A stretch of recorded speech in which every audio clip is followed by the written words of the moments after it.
Gokul, you can start now. Okay, Dada, fine. Shall I welcome Madam first? So yes, sir, I'll take care of the thing. Thank you. So good morning, good evening, and good afternoon to everyone from the different parts of the world. So I welcome you all to the second day of second International E-Conference on contemporary trends and developments in humanities, in culture studies and humanities, organized by New Literature, an international journal of interdisciplinary studies in humanities, in collaboration with Department of History, Humanities and Society, University of Rome, Tor Vergata, Italy, and in collaboration with Department of English, Guru Kashidas Vishwavidyalaya, a Central University, Bilaspur, India. So today we are in the day 2 of first session. Today we have 2 speakers with us, and to chair the session we have Professor Asim Ranjan with us as a chairperson. So before handovering the session to the chair, it's my honor and privilege to welcome the chair for the session. So with a few kind words of a short bio note, I would like to welcome Professor Asim Ranjan. Professor Asim Ranjan is a professor of English at Utkal University, Vani Vihar, Bhubaneswar, Orissa. Earlier he was working at Rajiv Gandhi Central University, Arunachal Pradesh, as a professor and dean faculty of languages, and he has a specialization in the area of ELP. He has brought the book on Indian English through newspapers from Concept, New Delhi, and he has published various research articles to his credit. To name few are in the Journal of English and Foreign Languages from EFLU Hyderabad, and Atlantic Critical Reviews, and International Multidisciplinary Thought of USA, and International Journal of Media and Communication.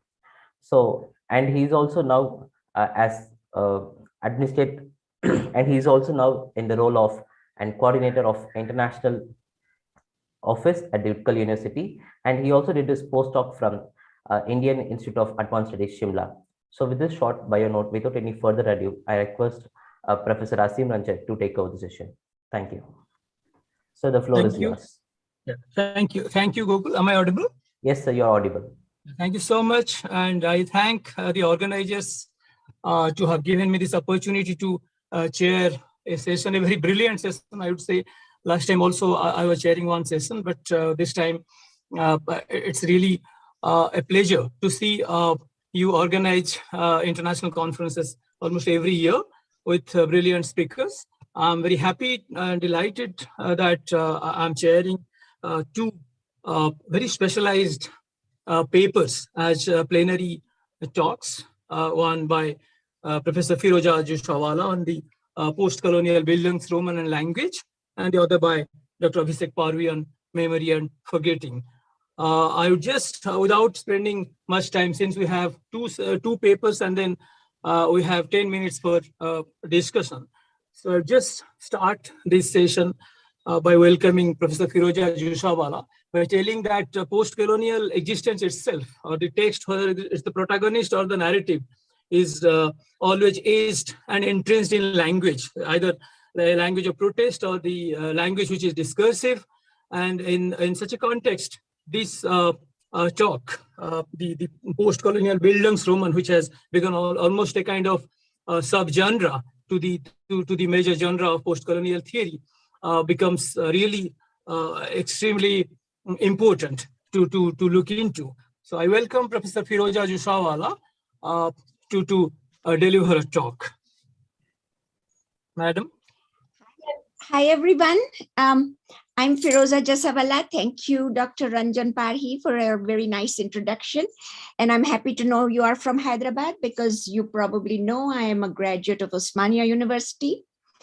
My BA is from Osmania. My MA is from the University of Utah. in Salt Lake City. My PhD is from the University of Utah, but I came to the University of Utah because my professor, Dr. William Mulder, was head of the American Studies Research Center, which is now the International Education Center next to CFL in Tarnaka. So I'm a Hyderabadi, and it's nice to meet you as a Hyderabadi also. Well, everyone, I'm going to share my screen with you and talk to you about what I consider is the post-colonial Bildungsroman, and hopefully you can see my screen and I can move through this while we are talking. So when Tanmoy asked me to give this talk, and Dr. Ranjan Pillai is right, it has become a subgenre. It's now, sort of, I thought I was the one who actually started coining the term of the post-colonial Bildungsroman, but it's not just a subgenre anymore. It has become the genre of post-colonial novels. If we look at it, every novel that we are looking at all the way up to now, Salman Rushdie, Arundhati Roy, diaspora writers, Jhumpa Lahiri's namesake, which I have right here because I've been writing an article on it just now for my friend Nalini Iyer. So all of those seem to follow one pattern. And this is the reason why I think for a long time I've been writing about it. My first essay was Teaching R.K. Narayan Swami and Friends, which was published in College English. And after that, I have published this comparison of Kipling's Kim, Huck, and V.S. Naipaul's House for Mr. Biswas as Bildungsromans that show the journey of a protagonist in a cross-cultural situation coming to an awareness of him or herself. And that entire essay also is here in my book, Conversations with V.S. Naipaul, which was published by the University of Mississippi Press. So this is actually the genre, as it were, of post-colonial writing. And because of this, my newest project is an effort to redefine the idea of the post-colonial novel, less as a political tract, less as something that's writing about the politics, though the politics are embedded in and woven in the novels and by the writers, less as that and more as a genre, a literary manifestation of the times, the history, what we are experiencing. And all of this actually comes into our literatures or Anglophone literatures, less our literatures than Anglophone literatures, literature written in English by Indians from R.K. Narayan Swami and Friends. Now you're probably saying, Dr. Jasawala, why are you talking to us about this old book, which all of you, now most of you here, 84 participants are from India, and you have read it somehow or another in your high school, your middle school, or in your degree program. And it is the novel that lays the genre foundation. It is the novel from which stem several post-colonial novels. Every post-colonial writer we can posit has read Narayan Swami and Friends. So what do we have there? We have the young man Swami, and we have the young man Swami, and he is growing up. I'm messing with my Facebook Live, but I guess it's not going to let me do it. So it's Swami. What happens to Swami? He goes to school, he interacts with the teacher. So I'll talk a little bit more later about school and how that functions. He's got not a British teacher, but a Britishized Indian teacher who's trying to teach him English as a language, who is also trying to teach Christianity or convert them, because he's going to that Albert Mission School. And then he's going to go through this entire process. Do I want to play cricket? Do I not want to play cricket? Am I becoming westernized? What happens? So he runs away from home, goes along the river Sarayu. If any of you are from Mysore, you know what I'm talking about. And he goes along the river Sarayu, and then he comes back to Granny and he feels, I don't belong in this colonized world. So the colonization of the Britishized teacher from this Albert Mission School does not sit very well with him. That's a typical Bildungsroman. A Bildungsroman is a journey of a protagonist who then goes away to discover him or herself and comes back with a knowledge of himself. Now we call it the coming of awareness tale. We can call it from Joseph Campbell's idea. Is it a quest narrative? Is it a hero's narrative? Or we can go to the old German idea of the hero taking some time off to discover himself. In America, they call it the gap year. So basically, if we look at Goethe's Wilhelm Meister, a historical and social novel, continued to use the Bildungsroman for nationalistic and class analysis purposes. We see that happening in Swami and Friends. And Franco Moretti, later on in 1983, in his book, actually formalizes what happens with Wilhelm Meister and the Bildung, and that the readers recognize the state of affairs, the coming of awareness, and then develops the American genre of the American Bildungsroman, which R.W.B. Lewis writes about, which we all know as Catcher in the Rye, because all of us in India have also done a paper on American literature. We have to do that to get our degrees, our BAs or our MAs. And so we know that. And so there, so that Bildungsroman is a sort of an evolving thing. First of all, we have to assume that Narayan also is taking it from Joyce's Portrait of the Artist. So we have that whole sort of structure of the young man interacting with a colonial power, or in the diaspora situation, interacting with a cross-cultural situation, and then trying to say, what is my identity? Where do I belong? And how does this actually work for me? If we begin to look at this post-colonial literature in this form as a genre that gives us the story of a protagonist growing into a sense of identity, and then the affiliation of that identity from there, we can look at more literature and study more literature without having it dismissed on either sides of the Atlantic or the Pacific for political reasons, because we are experiencing backlash here when we talk about post-colonial literature, because people say we are politicizing students with critical race theory. And the same is happening there in India with your governments, or our governments, my government also, with people from Modi ji, as well as from here. So how do we continue the idea of our novels, our literature, which is finally one way for us to speak, for us subaltern voices to come out and be articulated. So as I say here, all of these other novels are also Bildungsromans, whether it's Angugi's, which is again going back to an older one, Zadie Smith's White Tea, Arundhati Roy's God of Small Things, Jhumpa Lahiri's Namesake, and all the way up to what I want to spend some time with is Saru Brierley's A Long Way Home, which became the film Lion, which I hope some of you have seen, where he talks about the breakdown of communication because of language. So what are the characteristics of the post-colonial Bildungsroman?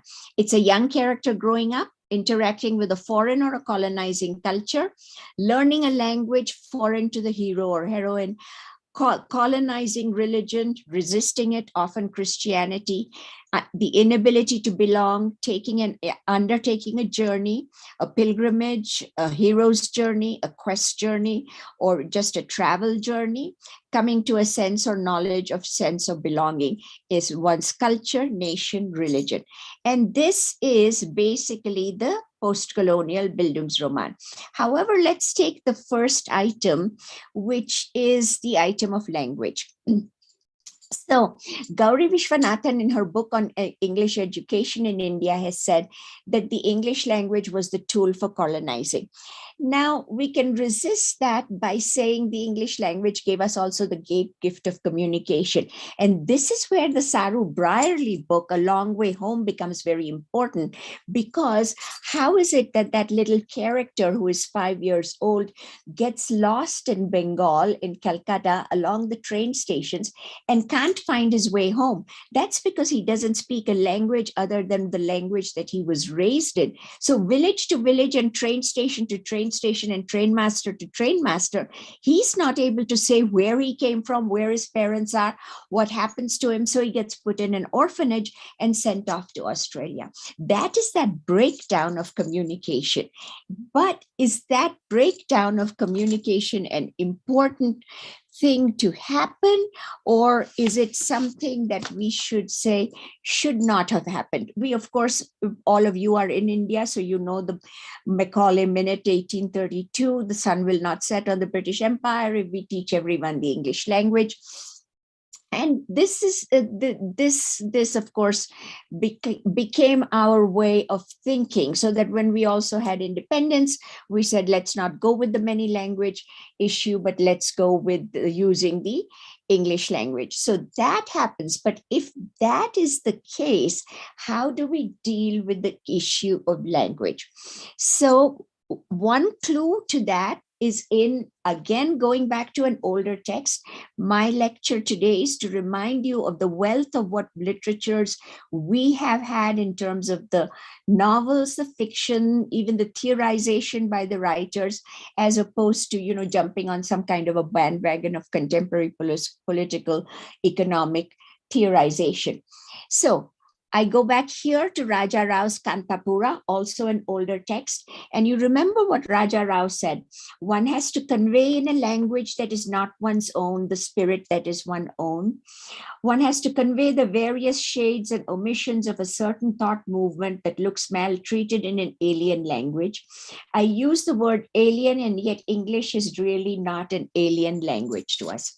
And at the end of that preface, Raja Rao says, English has become an Indian language, just like Sanskrit or Persian or Urdu or any of the other colonizing languages that came to India. We have to remember that India, most of all, more than anywhere else, has experienced a palimpsest of colonialism.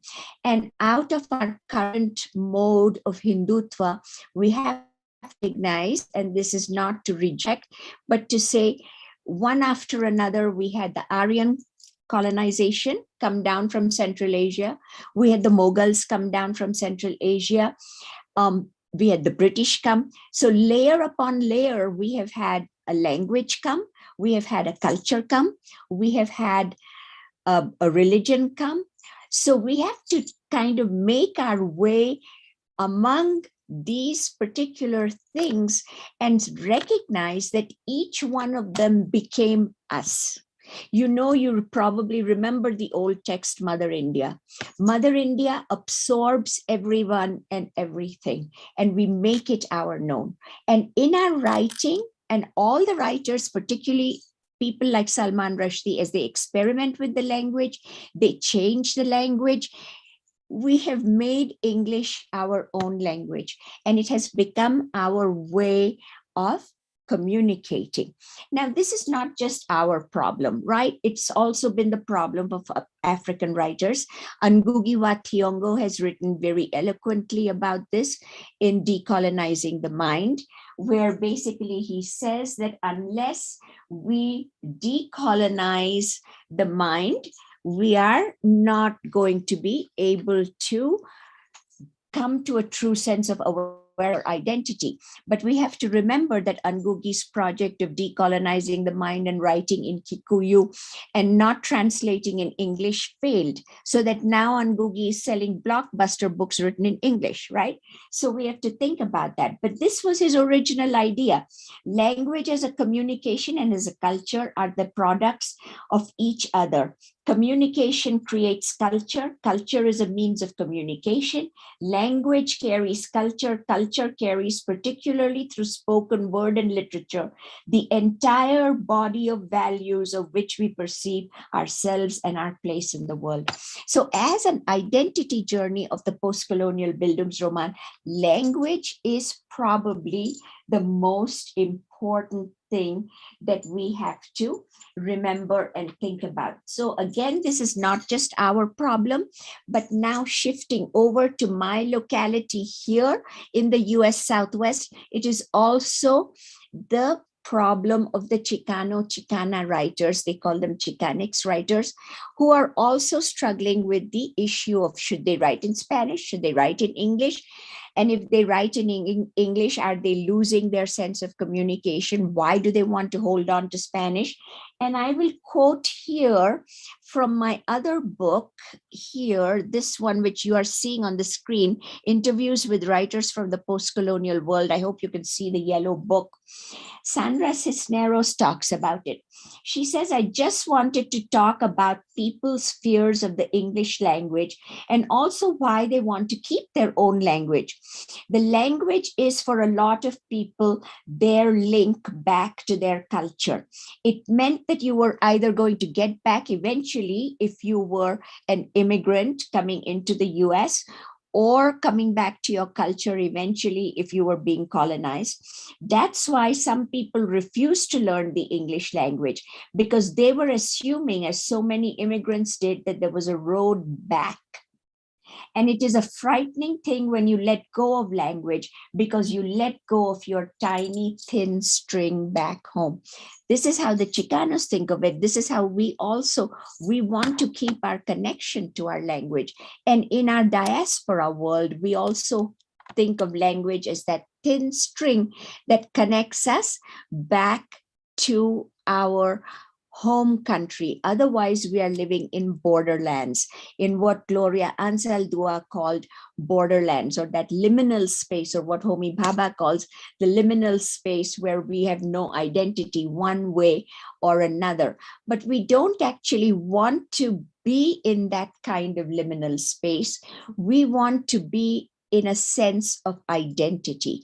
And that's the most important thing. That's where the postcolonial Bildungsroman becomes important, because you have what it culminates into is a sense at the end of that journey of each character, a sense of, do I belong here or do I not belong here?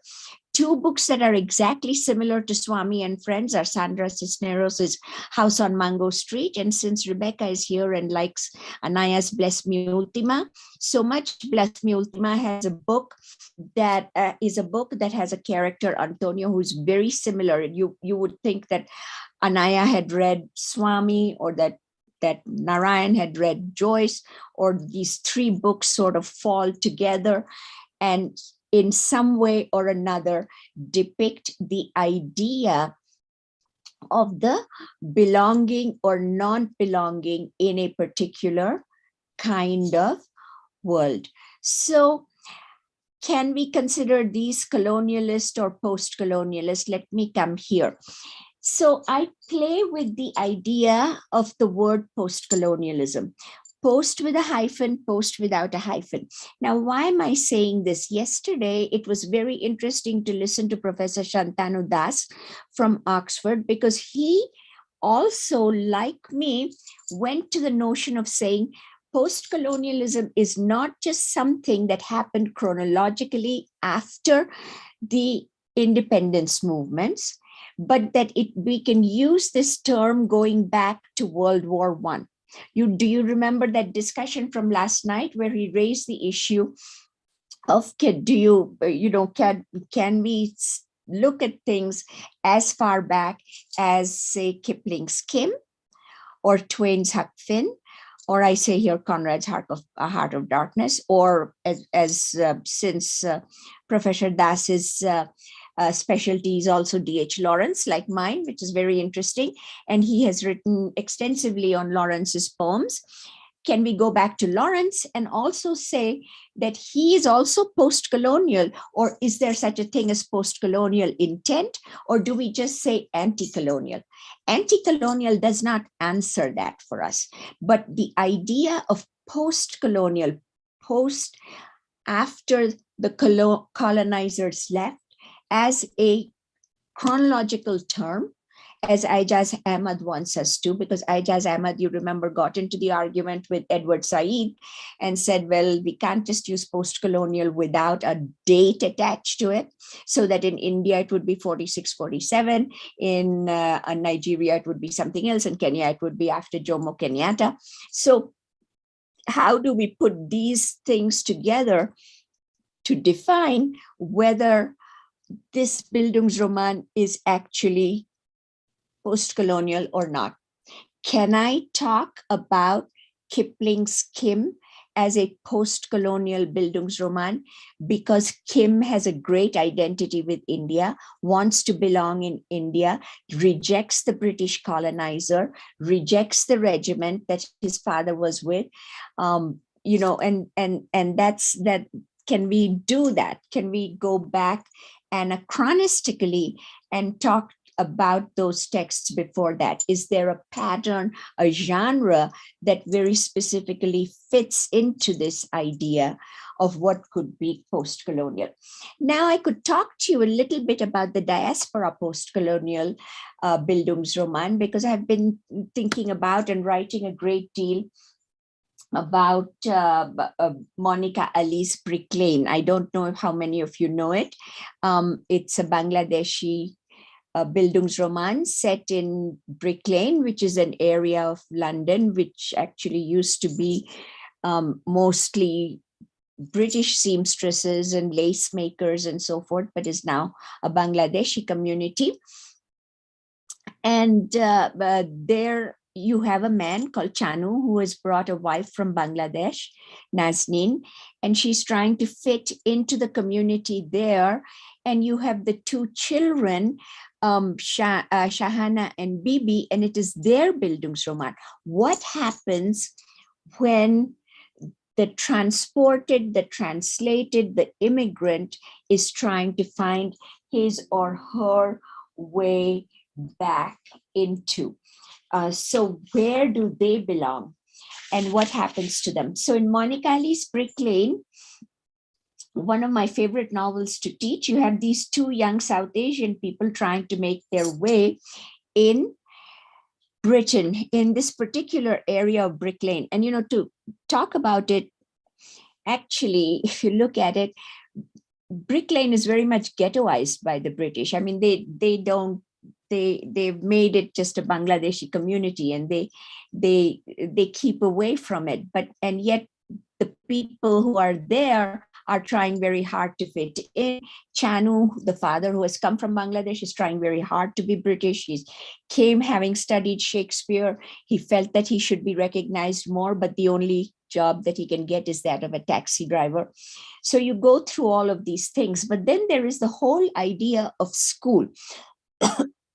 We talked about school with Swami and friends, and we now think about school not just as an acculturation device, but Paul Gilroy gives us an insight into it. School becomes a way not just of turning people around, but of also separating them. The manifest cultural differences visible in public at school originate and are reproduced in private in Black families. They become the focus of resentment because they will not allow Blacks to yield to Britishness. British culture, which in Black communities and from which their apparent strength and cohesion derives. So here Gilroy is, of course, including the South Asian communities, especially those in Southall and Bradford and so forth, and particularly the large Muslim communities who who are greatly othered by the British. And Tracy Prince, in his book Culture Wars in British Literature, notes that a study entitled Outcast England, How Schools Exclude Black Children, shows that excluding children from school or marginalizing them at school leads them to exclusion from society. So that becomes a way of perpetrating what Gilroy then calls the new racism. And that's again an issue of language, because you have to go to school to learn the language. You learn the language, you are othered, you are not included. And so how do you create that and make that your own in your particular kind of situations? Because in the diaspora Bildungsroman, whether it is Gogol in Jhumpa Lahiri's namesake, or these two little girls, or anyone, they are trying to come to a sense of themselves in a cross-cultural environment. Are we American? Are we British? Are we accepted? How are we judged? Are we judged on our accent? Are we judged on the way we use English? Can we get away by making English our own, like we can, say, in India or Africa? We talk about having an Indian English. We talk about having an African English. We don't actually talk about an African English. We talk about a Nigerian English, a Kenyan English, a Ghanaian English, a South African English. So, we break it up in all of these kind of ways. Tanmoy, tell me if I'm going over time. Yeah, madam, I would request you to wrap it up in a minute since we have the time constraint. Yeah.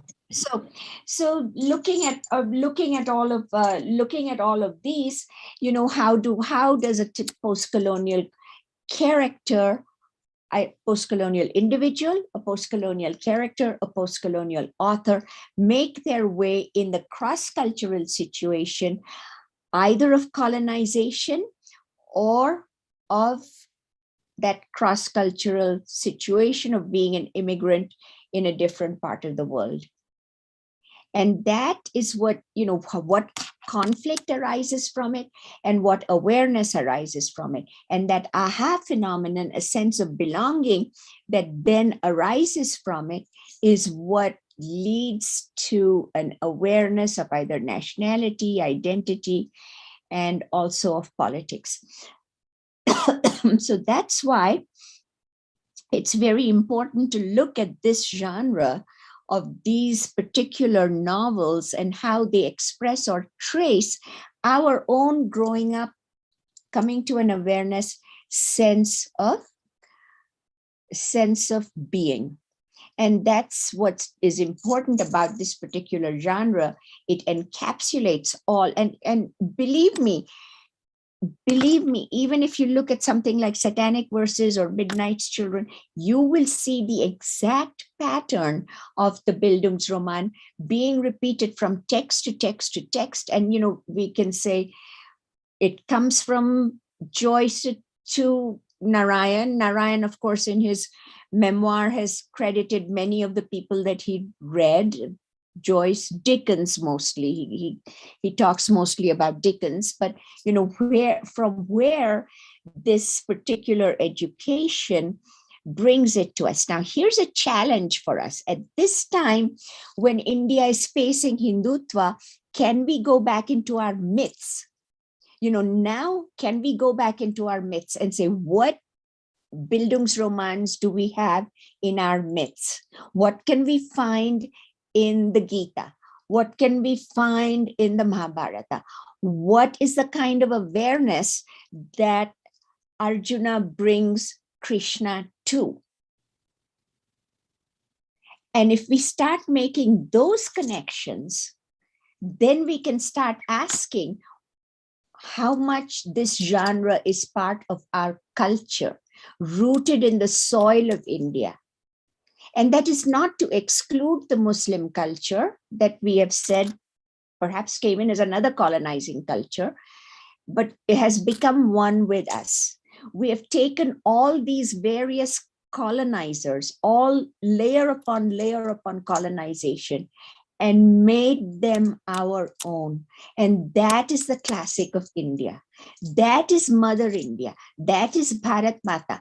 people, that is Bharat Mata. In Bharat Mata, in the bosom, she takes people into her bosom, whether they're Muslim, Christian, Buddhist, whatever, and their cultures and their stories, and makes them new. That is that awareness that we need to come to. We need to come not to a secular or a post-secular. I know so many of my colleagues are writing about post-secular countries and post-secular movements, whether in India or not. That's not what we need to come to. What we need to come to is how the lotus feet of our goddesses have opened up and absorbed people over and over again, and brought us all together into the center of that lotus flower. We are like the seeds in the center of the lotus flower. And we need to blossom like that. And we need to blossom just like it grows in dung or swampy water. But Lakshmi sits on it. You know, she sits on it, and it is us, it's our culture. We are India. We are an India that brings people together, all different religions, all different cultures, all different peoples, all different colors. And our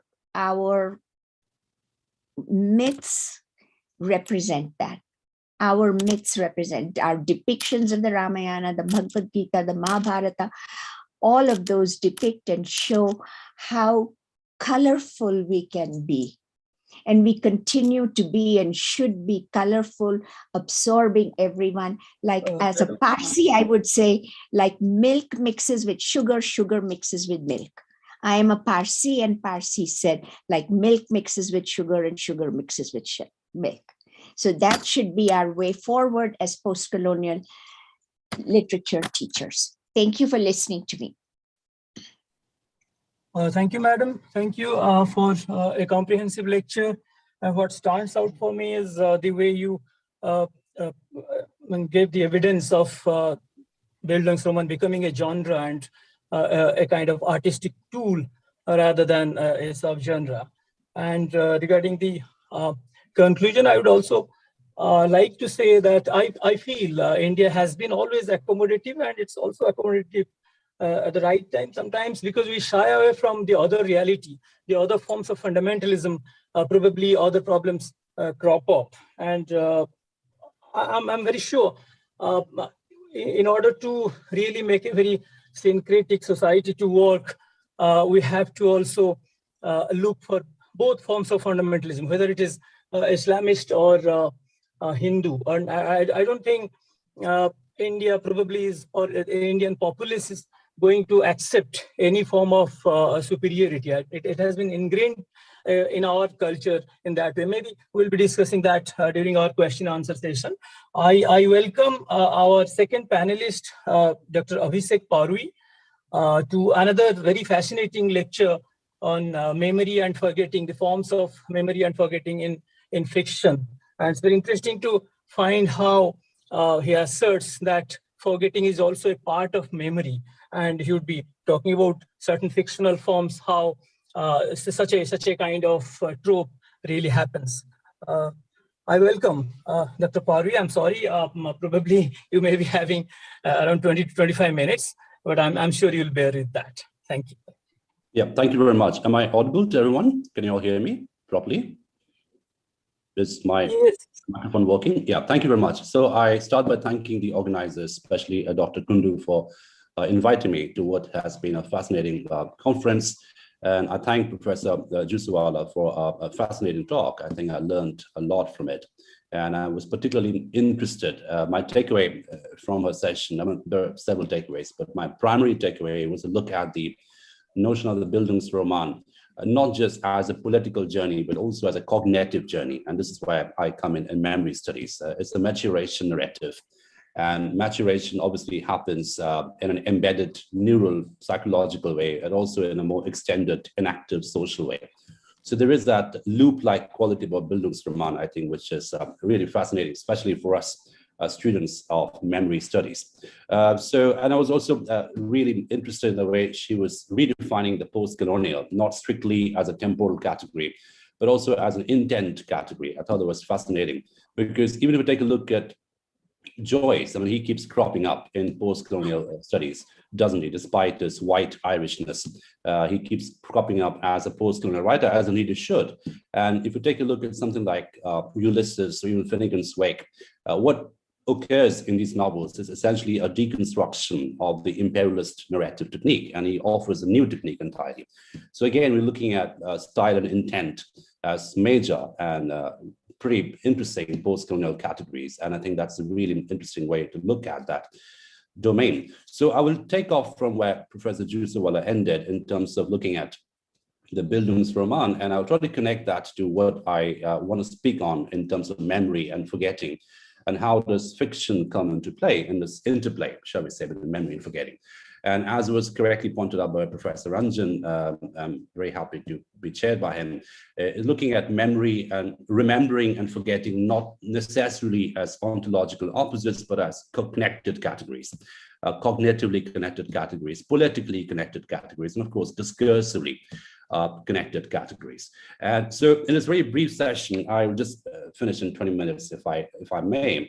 I look at memory, remembering, forgetting in terms of how these emerge as connected categories in a psychological embedded sense, but also in a social enactive sense. And a large part of memory studies, which is something that I do, is interested in the interface between the micro-neural psychological parameters of memory and a more macro extended social parameters of memory. So we look at memory as a collective performance, shall we say, and also memory as a neural psychological embedded function. And so how do we inhabit the interface, if you will, between the micro quality of memory and the macro quality of memory? And this is the challenge as well as the pleasure of memory studies.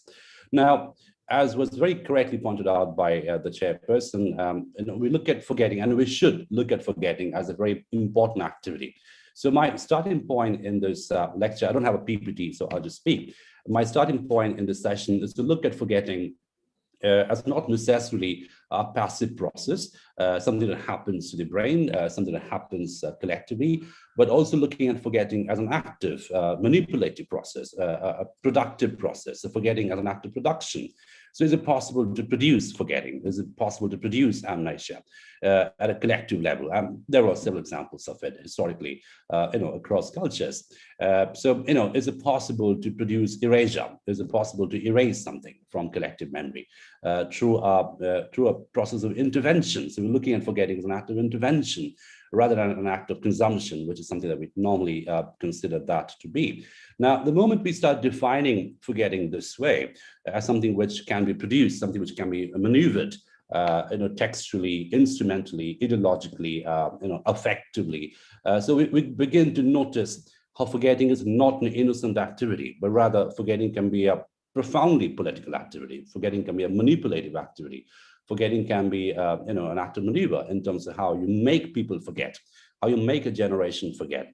And of course, one can switch back to, this is being recorded. I'm absolutely, yeah, sure. So, and we can obviously cut back into the more psychological, neuroscientific study of forgetting. And what that tells us, again, is interesting, is how in order to remember something, we must be able to forget. So again, forgetting emerges as an ability. The brain is hardwired to forget. So we as human beings are hardwired to forget. I mean, every act of remembrance is also already and always an act of forgetting simultaneously. So if you define memory as a three-tier process, let's say encoding, consolidation, and retrieval. That's the scientific definition of memory.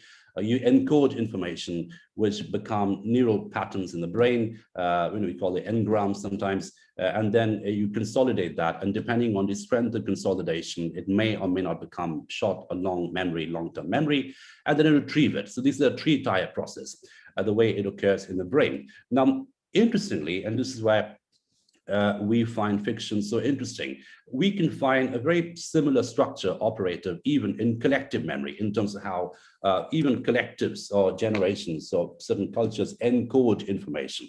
Now, that process of encoding can be through fairy tales, it can be through oral narratives, it can be through print media, it can be through WhatsApp memes. I mean, it just takes different forms and different points of time. But the important thing is there's always an active process of encoding that is operative in any culture. That's how information is passed on. And of course, Richard Dawkins defined this as meme, but then memes have always been there in terms of how information and knowledge had been passed on intergenerationally. So it's always been a process of encoding. Now, again, depending on the strength of encoding, we consolidate that in terms of how consolidated that is. So it may or may not become a narrative. And if it becomes a narrative, does it become a dominant narrative or a marginal narrative? And of course, these are very mutable categories, as we all know. And I think Professor Joseph touched upon that as well, in terms of how what is marginal today may become dominant in the next generation and vice versa. And that mutability of memory, the kinetic quality of memory is something that we are very interested in. Now, the moment we begin to define memory as an act of encoding, so an act of representation, shall we say, we're also looking at memory as an act of chunking, and that's a word used by several neuroscientists, not least by someone called Joseph Ledoux, who's got a series of really interesting books on anxiety, fear, synaptic plasticity, etc. But he uses a term chunking, and chunking is how information is gathered in the brain, how you gather certain information. Now, the moment we use that metaphor of chunking, and I'm using the word metaphor quite consciously here, it's also possible to see how every act of chunking is also simultaneously an act of exclusion. So when you chunk in certain information, you're also chunking out certain other bits of information. So again, we are looking at memory as an act of representation, memory as an act of, putting together patterns. And of course, every act of representation includes inclusion and exclusion. It's like map making. When you make a map in a piece of paper, you are drawing a pattern, you're including a certain territory in the pattern, you're also excluding a certain territory. Every act of border making and map making is an act of, it's an interplay, shall we say, of inclusion and exclusion. So chunking, the way it's defined by neuroscientists such as Joseph Ledoux, is very much an act of inclusion and exclusion. Now, interestingly, the same metaphor of chunking is used by cognitive narratologists. And I'm thinking of someone like David Herman, who's got a series of books, especially Storytelling and the Sciences of the Mind, is a fascinating work. And I do recommend that everyone reads that, interested in this topic. So even there, Herman uses the term chunking. And it's interesting how both Herman, who's a narratologist, and Ledoux, who's a neuroscientist, are using the same metaphor. It's just a pure coincidence, perhaps. But it's just the eureka moment in memory studies, really, where you look at how someone studying storytelling and someone studying the brain are using the same metaphor of chunking in terms of how even cultures chunk in information. And that's how they evolve as cultures. And that chunking can take place, like I was saying, through fairy tales, through oral narratives, through print media, through memes, etc. So if you take a look at meme, let's say, the very banal example of meme, the WhatsApp meme, the Facebook meme, the Twitter meme, all kinds of social media meme, you find that the meme is essentially a chunking of information. It can be a caricature, it can be a grotesque caricature, it can be a parody, it can be a tribute, but it's essentially a chunking of information, and it's sort of coded as well. So every act of meme production is also sometimes an act of coding. So you're encoding a certain information, obviously, depending on your political location, your ideological location, your cultural location, the encoding will operate depending on that context. But the important thing is the process of encoding operates through meme production and consumption. So the act of memory, really, if you look at memory as a verb, and this is how we define memory in a way that Judith Butler would have defined gender. So it's an activity of becoming, unbecoming, rebecoming. So memory is a process, it's a dynamic, mutable process. It's kinetic, affective, discursive, mutable. It's just entanglement of different vectors. Now, as I was mentioning, if you look at memory as an interplay of remembering and forgetting, as an interplay of encoding and erasure, as an interplay of chunking in and chunking out, so fabulation becomes a very important category in memory. And this is where the connection between memory and storytelling becomes very cognitive and very complex, and also quite cultural and discursive. Because I just repeat myself, we need to look at memory as an internal micro neural activity, but equally as an external social enactive activity. It sort of spills over, and there is this leaking quality about memory. It leaks out from the brain into culture and back from culture into the brain. So that interplay, that leaking in and leaking out, is interesting in terms of how we look at memory as a function, as a vector, or as a performance. Now, why do you bring in fiction in this? I mean, what's the role of fiction? I mean, why look at fiction at all when you take a look at memory, especially true forgetting? So if we are defining memory, not just as an articulation, but also as an absence. So we need to take a look at the absence of memory equally importantly. And sometimes in political context, absences become, more important than articulations, right? So, I'm thinking of something like Milan Kundera, for instance, in the Book of Laughter and Forgetting, and there are other examples one can think of as well, in terms of how the absence of memory, the lack of encoding, or the de-encoding process becomes really interesting, becomes quite political and sometimes subversive in quality. I mean, if you dig up someone who's forgotten, if you dig up an event which has been forcibly forgotten, shall we say, and again, we're looking at forgetting almost as an act of violence. It's an epistemic violence in a way that Spivak had defined it maybe. You just take the knowledge off from the public domain, you take that figure off, you take that narrative off from the public domain. And then, the research obviously is to dig it up, is to resurrect it, is to recreate it, reanimate it. And that becomes immediately political, subversive, discursive, etc. So again, we're looking at the interface, shall we say, that liminal landscape between the brain and culture, between the mind and society, and so on and so forth. So why fiction? Why look at fiction at all? What is the role and purpose of fiction in this scheme of things? Now, my working definition of fiction, this is something that I'm working on. It's a book that I'm writing. It should be out next year, where I look at the relationship in culture and the literary, look at matter, metaphor, memory. So how does matter become metaphor?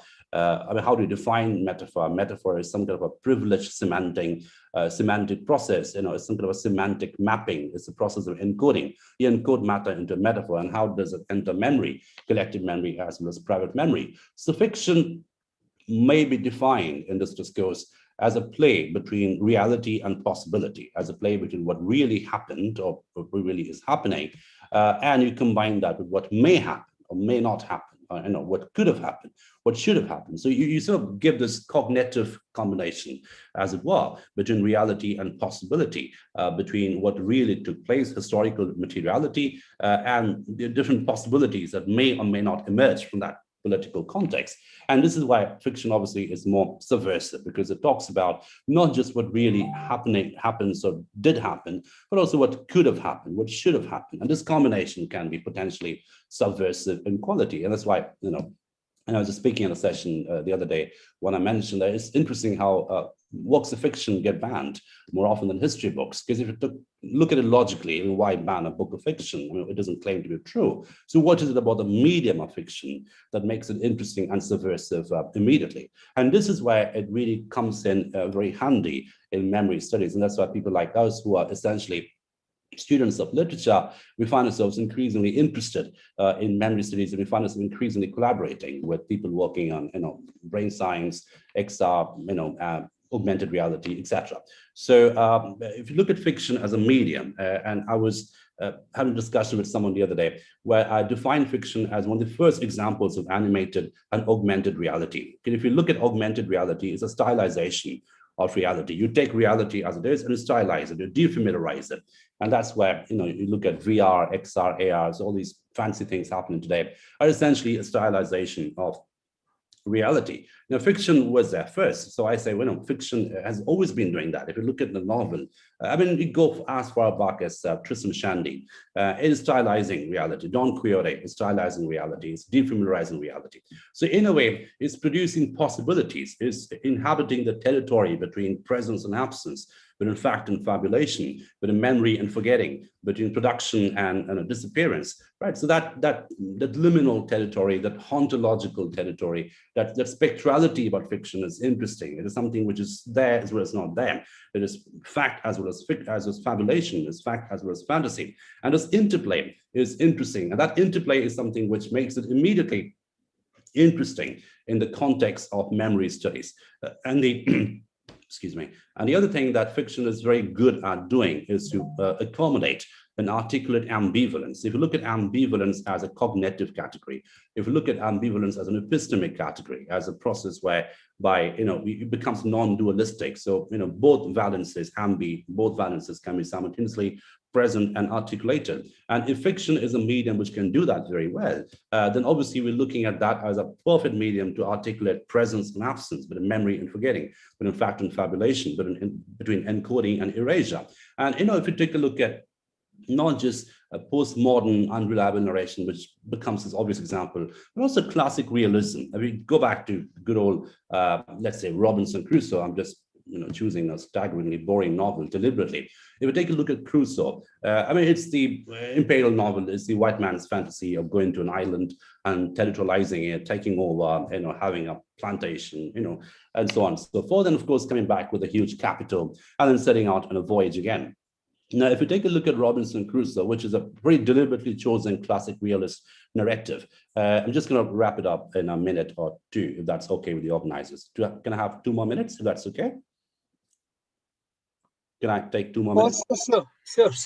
Okay, right. This is the final example. So if you take a look at Robinson Crusoe, it is a classic realist narrative. Crusoe tells you from point of inception to the omega point what happened, and you know exactly what's going on in Crusoe's brain. There's no unreliability whatsoever. But again, what's interesting is even within this seemingly boring classic realist text, you find how representation becomes a very important category. So if what is remembered and what is represented, obviously in fiction, becomes interesting, and the bias of representation, the bias of remembering, becomes a very important instrument for us to tap into. So just to give you a very vulgar example from that novel, Crusoe spends pages and pages talking about each fence that he's sticking in the plantation, so putting in nails and fence, and of course his ship is like a supermarket. It's got everything in it.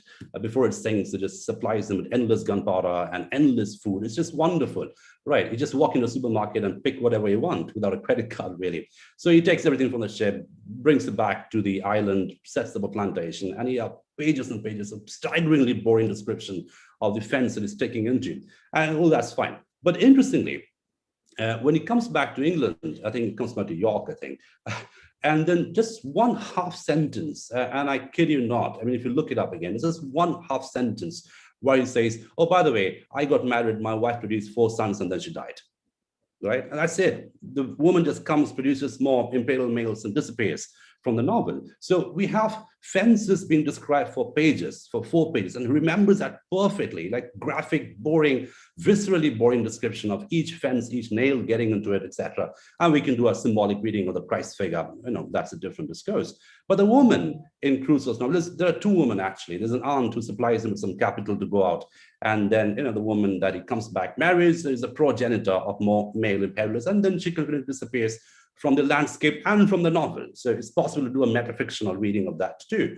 I'm not sure Defo would approve of it, but here we go. So the point is, even in a realist narrative, even in a non-experimental, non-Tristram Shandy, non-Finnegan's Wake kind of a narrative, it is possible to look at the bias of representation, look at the bias of remembering, and how that informs narrative. So we are not supposed to know anything about the woman that Crusoe marries, except that she produces more males who will carry on the Crusoe legacy forever. So when we're looking at the medium of fiction, the modality of representation becomes a very authentic reflection of how memory actually works, both inside the brain and also the engine that we call culture. So thank you very much for your attention, and I'll be happy to answer a few questions if there are any.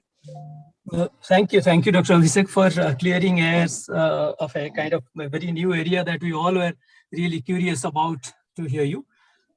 We have some 10-12 minutes for discussion. Hello, am I audible now? Yeah, okay. We have around 10.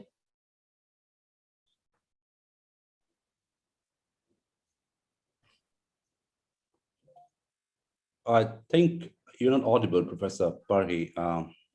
You are muted, I think.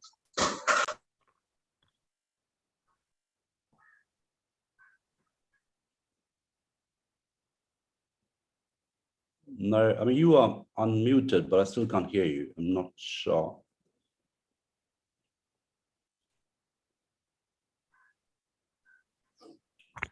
Sir, we can't hear you.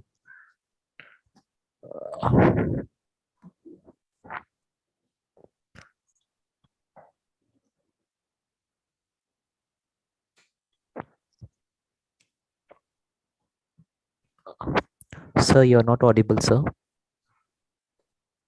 Asim, sir, you're not audible.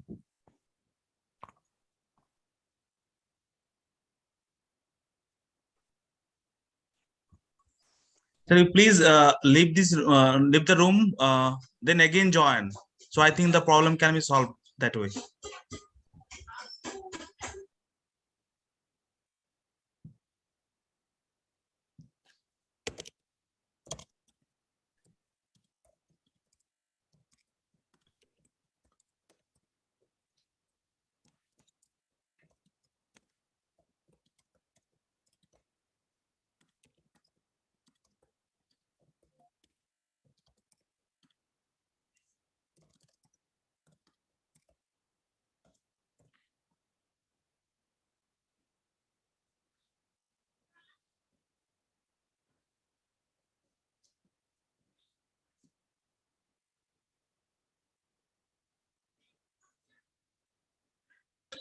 Dada, so as Osmin sir is not there, so we can take questions from the chat box. So we can continue the session. So in the meantime, he will join. Yes, sir. Can you hear us? Now unmute yourself. Now audible. Yeah, I think Yeah, you're audible. audible now. Yeah. Thank you. Okay. We can go with the interactive session. Yeah, I was just telling that here around 10 minutes we have for interaction. So without wasting time, I request the participants to ask questions. So there are a few questions in the chat box already. So can I help in reading out the questions? Yeah, I mean, that'd be great. I'm a bit of a Luddite when it comes to picking up questions in the chat box. So I'll try, but if you could just read out. Okay. So we have question from Keshav. Just a minute, sir. Okay. So maybe Firoza ma'am can go first. I mean, Okay. First session. Ma'am, you are muted. So please unmute yourself. Now, can you hear me? Yes, ma'am, we can hear you. Okay. Ma'am, this Go is ahead. I've been answering questions in the chat box for those who have been asked. Okay. So, anyone else wanting to ask a question now? The last one was kind of interesting. Can we ask if the Indian National Congress is a post-colonial phenomenon? I suppose you could say that. I mean, you could have said that it was anti-colonial, but if you look back, that whole issue is very interesting to me, and it's too bad that Shantanu Das is not here today. Can we apply the term anachronistically, looking back at other things that happened before the actual advent of the date of post-colonialism, before the date of independence? Or does it have to be, like Ijaz Ahmad said, tied chronologically? Or can we look back and say this was a post-colonial phenomenon, a phenomenon post-colonial in intent? Does that make sense? Or does it have to be logical?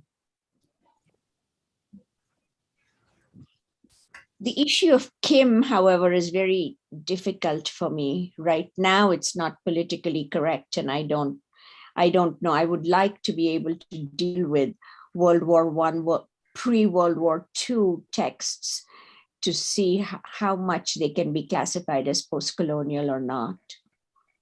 So that whole thing is sort of interesting to see. But then I also always work in areas that are not politically correct, like Naipaul.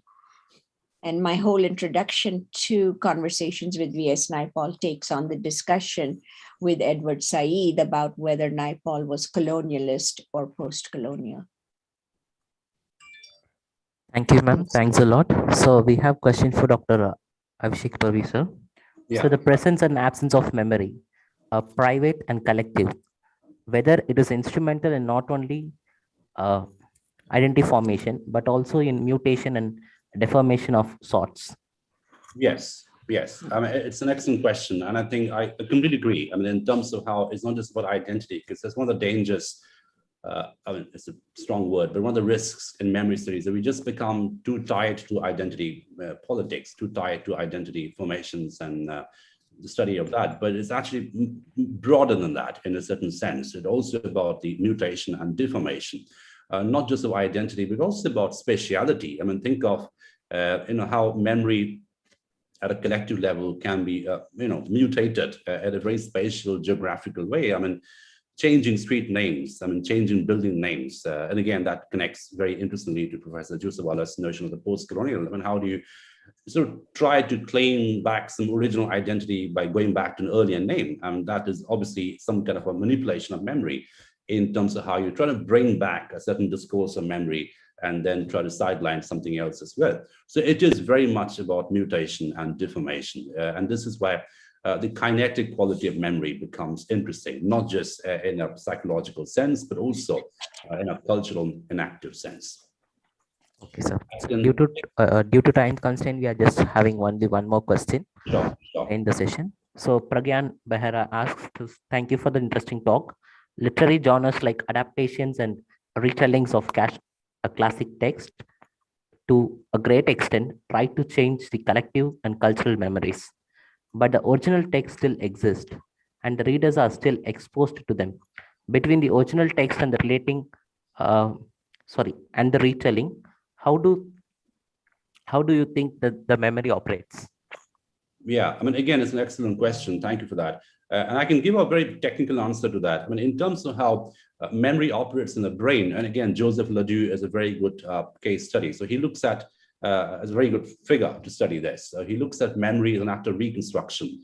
So according to Ledoux's theory, and this is a scientific theory, he says, when we remember something, we never really remember the original memory. We remember the last remembered version of that memory. So it's always a mutable template, right? So every act of remembering is actually going back to the last remembered version, right? So every time you remember something, you don't go back to some original archetype, you go back to the last remembered thing. And that obviously slips away every time you do the act of remembering. So again, we're looking at remembering as a vector, as an activity, which is always slipping away. So the notion of the original, the auratic, and the performative becomes very complex in memory studies. And I think the challenge for us students of memory studies is very careful about not to prioritize a privileged one over the other.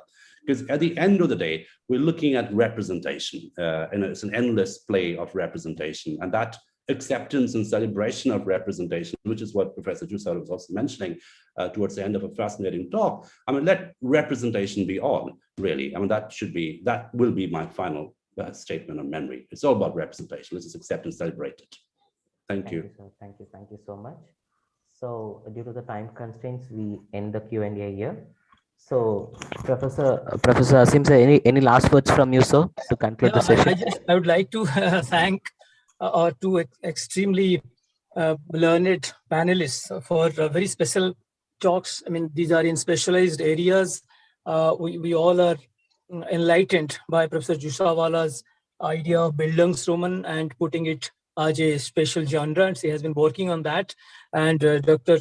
Abhishek, who has again taken up a very specialized technical area. I mean, a lot of questions have been already answered the way he presented and the way he answered. So I just want to thank them, and I'm very happy that I am engaged with such a brilliant session. Thank you, sir. Thank you. On behalf of the organizing committee, it's my pleasure to thank Professor Asim sir for chairing the session, and Professor Firoza Jusawala and Dr. Abhishek Purvi sir for giving us an illuminating and enlightening session. Thank you so much. So without any further delay, we move on to the next session of our for today. Thank you. Over to Saikat. Thank you, Gokul. Good morning, everyone, and moving on to the second session of the day of this 3-day-long international conference titled Contemporary Trends and Developments in Cultural Studies and Humanities, organized by New Literaria, an international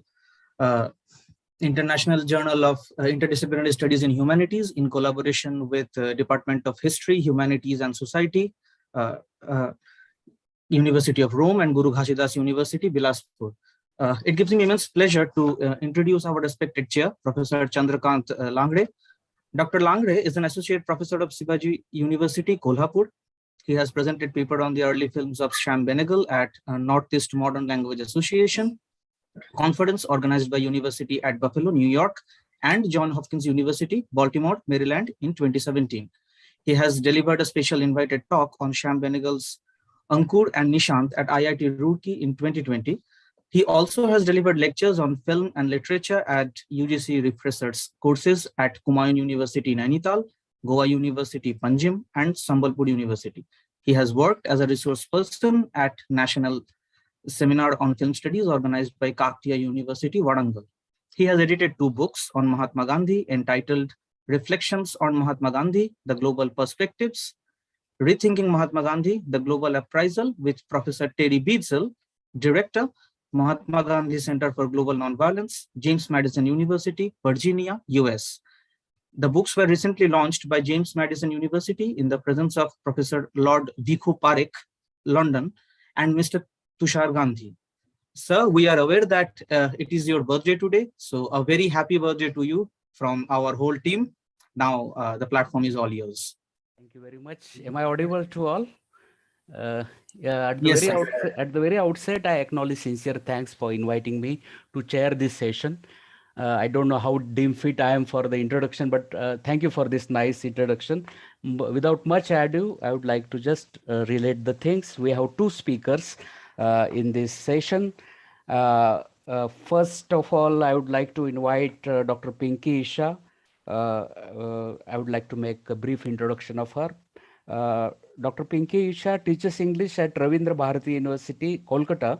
Her PhD is on post-war British theatre of the 1970s. She has taught English language and literature in many colleges and institutions across West Bengal and has research papers in several national and international journals of repute and articles and chapters of books. She has authored 3 books to her credit, one titled Caribbean Oral Poetic Traditions and the Beginnings of Caribbean Literary Consciousness.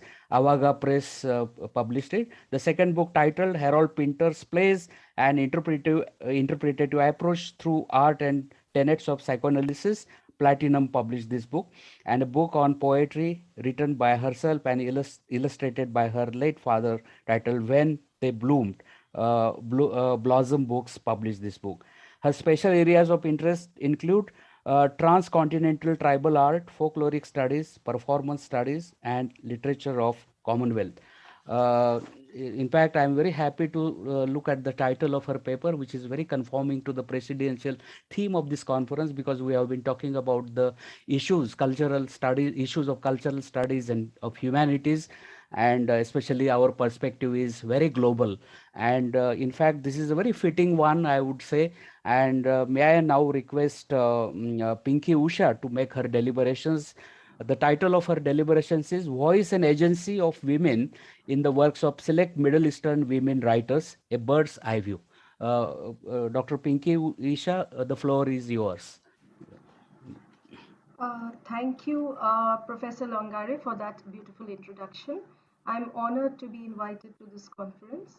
As he said, that the title of my paper is Voice and Agency of Women in the Works of Select Middle Eastern Female Writers, A Bird's Eye View.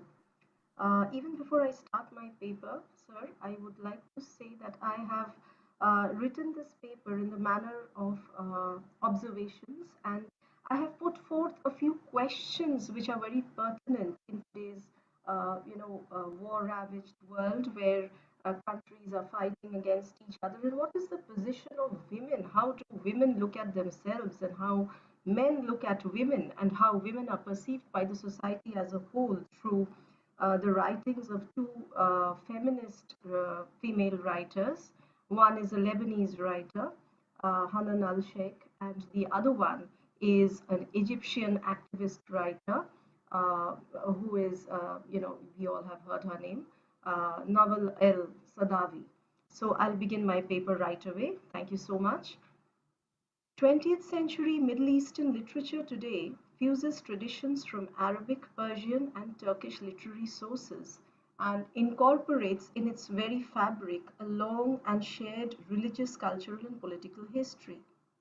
Pre-Islamic Arabian literature saw a rich source of odes called the mulaka, which was popular during the mid-6th and 7th centuries and whose themes revolved around lost love in abandoned campsites.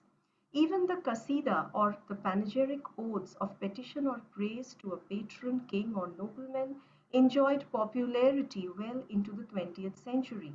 So what I meant to say is that these Middle Eastern literary forms like the mulaka and the qasida, they actually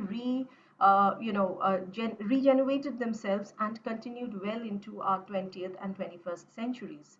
Sufi influences, as in the poetry of Hafiz, came in the early 13th century after the fragmentation of the Muslim world in the year 1200. Arabic became the link language, quote unquote, the link language of the Ottoman Turks, and in spite of their individual trajectories, Persian and Turkish literature employed the same kind of language and genres while dealing with literary types and subtypes.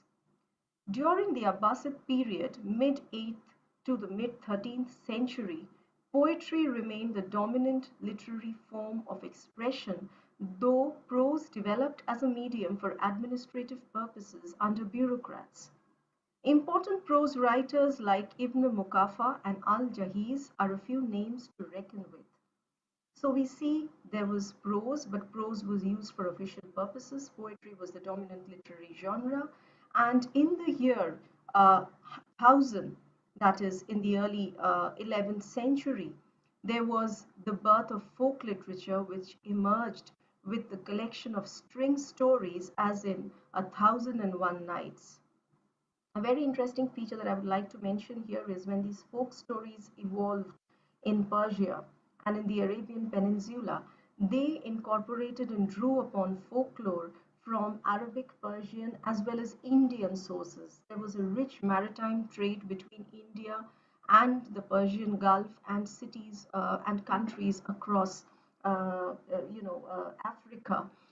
This trade route was so flourishing that stories we do have certain stories which mirror the tales of the Jataka, and we have certain stories in the Arabian Nights, maybe not in the same name, but names and place names differ, but they have the same themes and subject matter.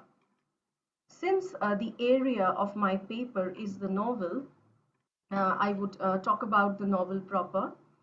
The novel was a relatively later invention which emerged in the 10th century and had an upper and middle class following. A few other developments in the mid 19th century, because when we're talking about the novel in the mid 19th century, we just can't confine ourselves to the novel form. There were other forms which was slowly starting to get themselves, their presence felt rather, or slowly starting to evolve. And two most important literary forms in this case was the memoir and the autobiographies. The memoir and the autobiographies blended elements of the tarjuma. Now, this was a specialized form of literary performance, the tarjuma, which actually was in the form of a curriculum vitae, not exactly as blatantly prosaic as a curriculum vitae, but it narrated and depicted the ordinary, events and the extraordinary events in the lives of eminent men. Free verse and poetry during the 19th century instead of the earlier conventional format, a gritty, realistic, and naturalistic style with emotional response in the domain of drama, the literary inheritance of the quote unquote Sira, S-I-R-A, which deals with the narrative of the life of the Prophet Muhammad alongside such wide-ranging influences of the European absurdist, existential, and surrealist traditions blended, coalesced, coexisted side by side in Arabic, Turkish, and Persian forms in the 19th and 20th century.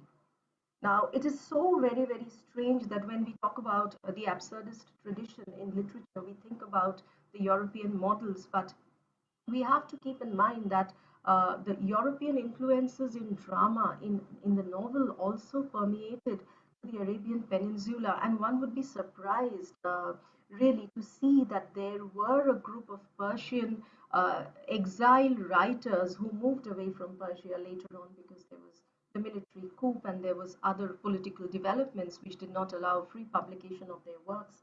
One such writer is Sadiq Hidayat, who in his very famous epical tragedy, it's an epical work, it's a work of epic proportions also because it's a novella in which is called Buffet Kur, it's in Persian, and the English version is The Blind Owl. Now this work combines surrealist, existential, absurdist influences. It not only combines influences, in fact, the entire story, the entire subject matter, the way back and forth the narrative moves, and then it clinches in its, essential ending, its conclusion. It's very, very characteristic of absurdist literary genres. So we see how in the 19th and 20th century, far influences, near and far influences in the domain of drama, novel had started coming in, and they had started making their presence felt in languages as archaic, we call them archaic languages today, but not really, because if we see the extent and the horizon and the exploration of literary genres with other literary types, we see that they could not be relegated into the background, and we have this very monumental work, The Blind Owl or Bufekur. Now, coming to the novel proper, the first Middle Eastern novel of popularity was Muhammad Hussein Haikel's Zainab, which was published in 1913. This gave rise to a spurt of novels that began to be published in Turkish and Arabic. Egyptian author Naguib Mahfouz's Cairo trilogy, 1956 to 1957, Jordanian Abdul Rahman Munif's Cities of Salt, 1984, Palestinian writer Ghassan Kanafani's Men in the Sun, 1963, Anton Shamas and Saeed Kashwa, to mention just a few writers from the Arabian Peninsula who also write in Hebrew, and they write in mixed languages, the Algerian writer Asiya Dibar and the Persian graphic writer Marjan Satrape are a few writers who are writing in both French, Persian, they're writing in Hebrew, they're writing in Turkish, and they famously emerge from the Middle Eastern trajectory of fiction, non-fiction, and novel writing. This paper concerns itself in looking at how a war-ravaged terrain such as Lebanon became the site of productive literary output among women during the first phase of the Civil War, which started from 1975 and ended in 1990. Now, I would like to mention very cursorily, very rudimentarily, a few facts. Lebanon had originally been under the French. It had secured its independence in 1945, the same year in which, Hanan al-Sheikh was born in Lebanon. And there were frequent civil wars because there were two kinds of dominant Christian communities, the Druid Christian community, and there was another Christian community which was not very much like the Catholics. They differed from the Catholics in their rituals.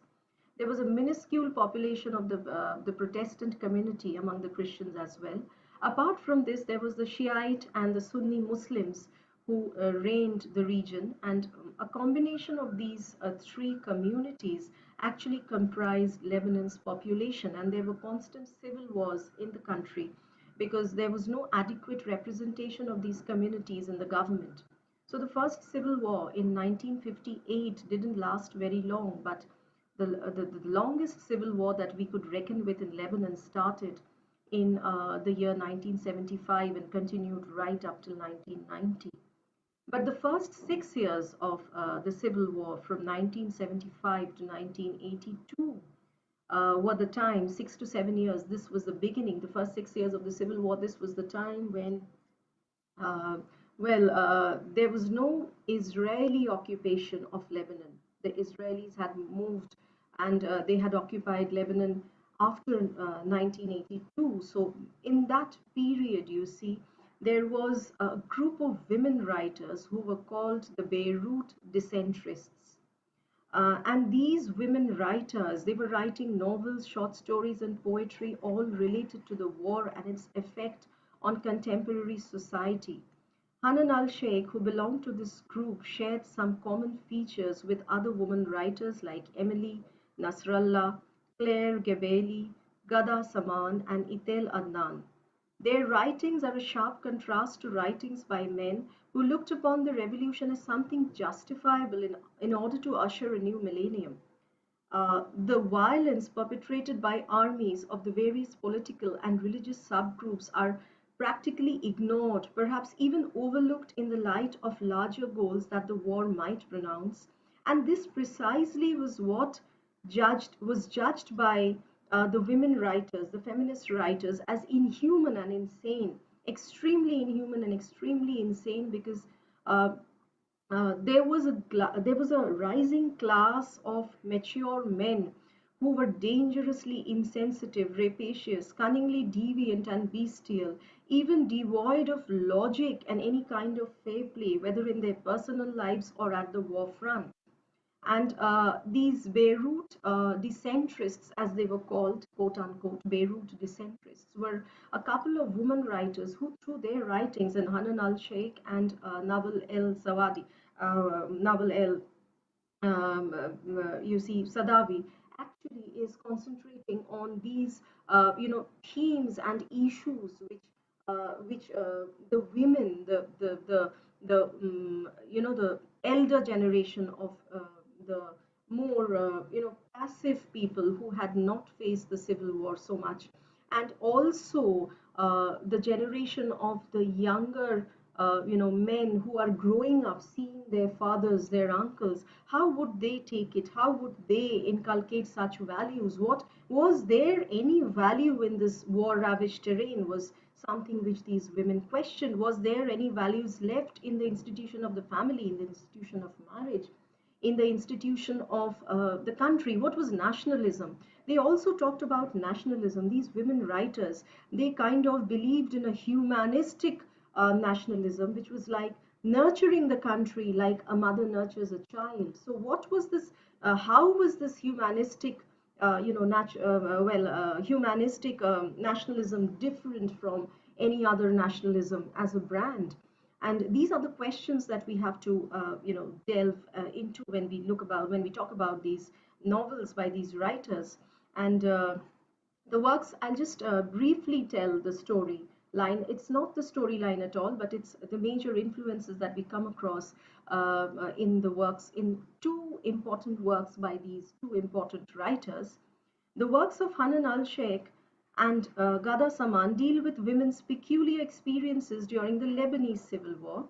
Saman's Beirut and Sheikh's Beirut Blues deal with themes of frustration and emptiness of war and parallels the story of Zehra. Now, the story of Zehra or Hikayat Zehra was written by Hanan al-Sheikh in Arabic in 1960. It was written in Arabic in 1960, but the world was unaware of such a beautiful story. And not until 1985, when it was published in French, did the globe or did the world come to know about the story of Zehra, a Lebanese girl. And it was published in English in 1986.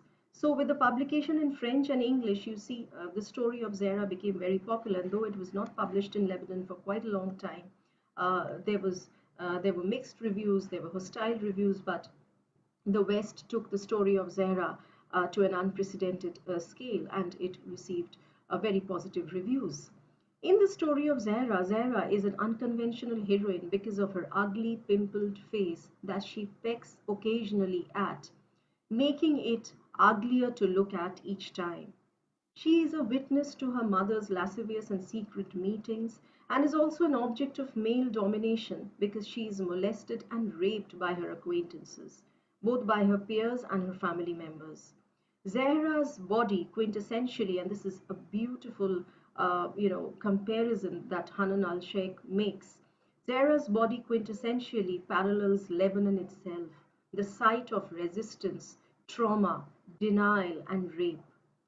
She puts up against her uncle Hashim, and she does not feel as a family, as a wife under her husband Majid. Each time she is violated physically, she escapes into the bathroom and she tries to cope up with her sense of loneliness, her sense of sorrow, and wants to find out her true self, and in the end she succeeds. But how does she succeed, and what is the price she pays for succeeding is something that leaves the readers spellbound. She initiates a physical intimacy with a snipper who has ravaged her neighborhood but turns to her for sexual favors in his perch at the rooftop of a building. Zahra transforms him, in her dreams of course, to a lover, but the snipper, whose name is Sami, shoots at her in the end. She is happy to have exercised her freedom too late, if only for once, and again happier to have been the master of her own destiny, albeit an insecure one.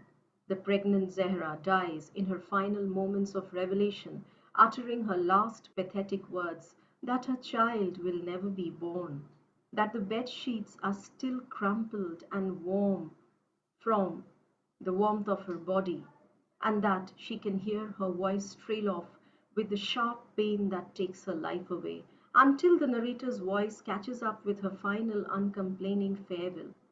The evocativeness and language in this novel as a whole, not only during the ending lines, but as a whole, as much as the urgency and immediacy of such intense emotions leaves the reader spellbound and aghast.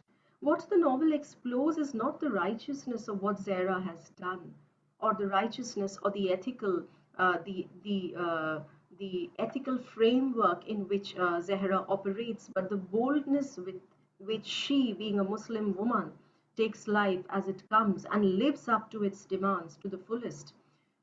In that, she finds out her true self, her true leanings. She does not find her true self as a submissive, passive wife. She does not find her true self as a silent daughter who has no role to play in her mother's secret affairs. She even does not have any role to play when her uncle molests and rapes her. So, in her final moments of transgression, she realizes that she has become a person. She has become the woman she had always wanted to be. She had wanted to make her own choices, even if those choices were bad, even if those choices were harmful. So it is a coming of age novel that is wonderful in its storyline as it is in its immaculate portrayal of the central character. From a discussion of the next novel that I have in my that I have in my mind, Nawal El Sadawi's Woman at Point Zero. Here, the heroine is again a prostitute. She vacillates between prostitution and the idea of respectability. She has this keen idea that a prostitute will not be the woman who will be respected by society. And so what happens is she tries to improve her image. And how does it, can really one improve one's image? Is it possible that society accords us the respectability that we demand? And why do we go by the guidelines, by the parameter of what is respectability? Why cannot a prostitute be a respectable woman, or a woman by her own right? Why does she need to have a label of a housewife or a respectable woman holding a job? Uh, Nawal El-Sadawi was one of the activist writers who in the US was writing about women's oppression in the Arab world. Women, how they were confined to their homes, how they were confined to wear the full face covering and the full covering and the full burqa, and how they were restricted movement. Their movements were restricted. Their agency, their identities were sometimes compromised. And in Women at Point Zero, which is a wonderful text published in 1975, the text explores the limits of self-respect, power, female autonomy, and its relation to money and freedom. What is female autonomy, and how does it fit into this cube hole of money and freedom? Again, what it means to be physically free, and what it means to be mentally chained.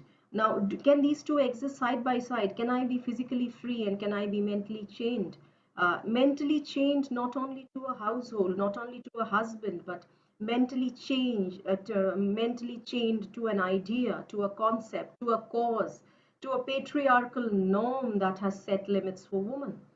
Firdaus, the central protagonist, is as much a victim of society as she is a victim of her own fears of not being sufficiently respectable to be looked upon with respect by the men who surround her life, yet who fail her at every step. What is the role of women? What is the role of men in her life? The women deceive her, and for the men, they also deceive her in a different manner. So Firdaus has to fight her own battles. In the end, she attains perfect autonomy when she realizes in jail that she will not beg for a lifetime of being in bondage. Rather, she prefers to die as a punishment for murdering her pimp.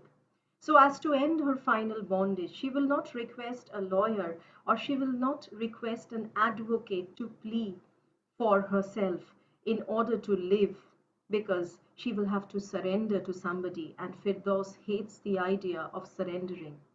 The stance adopted by Nawal el-Saadawi towards the end of the novel, when she realizes, now this narrative is such that the narrative is in the form of an interview, and Nawal el-Saadawi says that when she wanted to interview Firdaus, the character, in the beginning of the novel, she was refused by Firdaus because Firdaus didn't want to unveil the events of her life to Nawal el-Saadawi. Nawal el-Saadawi says that there were many characters who had gone into the making of a character like Firdaus, who she actually interviewed, being a psychiatrist, being a privileged woman from the upper class. And at the end of the interview, Nawal el-Saadawi says that Firdaus is also a woman who is more powerful than the author herself, because even without education, even without that sense of social and economic security, even without that sense of, moral support, she has very strong convictions. And this makes Saadawi brood on her own position as a woman. Can Saadawi help safeguard the rights of Egyptian women like Firdaus, who have fought a lone battle all her life, who have been terribly misrepresented, misinterpreted, and ill-treated by society, yet who have come out victorious in the end, even if their stories remain untold? In this case, it was told, but in certain other cases, it may not have been told, it may not have been narrated. So, and also Firdaus had been the victim of female mutilation, genital mutilation, which was a cruel practice in Africa and in Somalian countries, in Somalian communities. And she had been a victim of female mutilation, and she had been a victim of prostitution. She had been a victim in her marriage, and she had been a victim wherever she had stepped her foot in. So these two novels characteristically belonging to those, belonging to that group of novels represented by the quote-unquote Beirut decentrists, question the identity of women and also make us think about the war, because the civil war, what war had done. There isn't much left about in my paper, but I have a few observations, as I said when I began, that from a discussion of these two novels, one by a Lebanese writer and another by an Egyptian writer, this paper looks at the following concerns that emerge from both the texts and the subtexts. How Lebanese women's positions were undermined both at home and at the war front. Did they volunteer in the war only to do the same things that they were doing in their own domestic setup at home, namely cooking, nursing people? Here at the war front, they were treating soldiers with war casualties and cleaning up the hospitals and the camps in which the wounded soldiers were staying. So women volunteered in the war, but were they fighting in the war? And there were also men who hadn't volunteered. So what exactly was the position of these, women who, in spite of their varied nationalities, had participated in the Lebanese civil war? Why, in spite of their various cultural and religious affiliations, I have used this word nationalities because not all were Lebanese Christians. Some were Christians from Israel, and some were Christians with a mixed descent. Some were Christians who were in between the Baha'i faith, a faith which is a faith which is of a mixed nature between Christian and Muslim. So how these women, if we club them together as Lebanese? What were their mental responses to the war, to the civil war, when they were participating in the war? This is one question which emerges out of these two texts, as with many other texts. Did women, the second question, the second observation rather, did women in Christian, Sunni or Shiite neighborhoods of the Arab world fail to achieve a sense of autonomy after the loss of their brothers, husbands, fathers, when they were forced to step out and assume the role of the bread earner? So this is a question which we need to ask through the medium of unraveling the finer meaning of these texts, that they had to become bread earners, they had to step out of the four walls of the house. But were they given that autonomy? Were they accepted? Dr. Pinky Usha, may I request you to conclude, because yes, I'm concluding in another 1 minute. Just give me please, 2 more please, minutes. please. I'm at the end of my paper. Yeah. Thank you so much for that reminder. Yes, so the second question is, were they given that autonomy even when they had to step out of their home front? The third question, could women in the erstwhile feudal and conservative setup of the Arabian Peninsula, because Arab nations have always been feudal and conservative in their, societal setup, and as well as in their family setup, could women in the erstwhile feudal and conservative setup of the Arabian Peninsula still rise up to fight and attain their ontological status, or fight for their rights? The fourth question is another very important question. Was the question of female identity and agency a mere subjective analysis of oneself, or was it a collective solidarity to a cause? Was it a collective solidarity, or was it an individual subjective consciousness? And the last question with which I conclude my paper is, how far could women voice their individual and collective fears and yet come out of their sequestered existence as human beings having a voice and preference of their own? Because when we are talking about Nawal al-Sadawi and when we're talking about Hanan al-Sheikh, we have to remember that they migrated from their own countries. They permanently stayed over in the US or in the UK for a long time. They had been exiles, political exiles, sometimes social exiles. And for them, it had been easier. But what about those women who were staying in their country? Thank you so much for your patient hearing. Thank you once again. Thank you very much for your comprehensive paper, where you very succinctly raised issues of women's subjugation, the ontological concerns and epistemological problems, and the whole impasse situation of the Middle Eastern women. So thank you very much for your pinpointed paper. Now, may I request, before I request Dr. Jolly Das, who is Associate Professor of English at Vidyasagar University, West Bengal, who is going to make her deliberations on situating Indian folk literature in the global scenario, the contribution of A.K. Ramanujan and Girish Karnad. Before I request her to make her presentation, I would like to share, something from her bionet. She has a very sprawling literary academic career. Dr. Jolly Das is Associate Professor and Head Department of English, Vidyasagar University. She is the Chief Editor of UGC Care Listed Journal of the Department of English, Vidyasagar University. And she has worked on Girish Karnad's creative works, which form the part of her research interest. She is the member of Executive Committee of the Paschim Banga Kheriya Sabar Kalyan Samiti, which is an organization of and for the Adivasi tribal people called Kheriya Sabar. So her contribution in the domain of tribal literature is very significant. I'm very thankful for this, this kind of inviting such scholars in this gathering.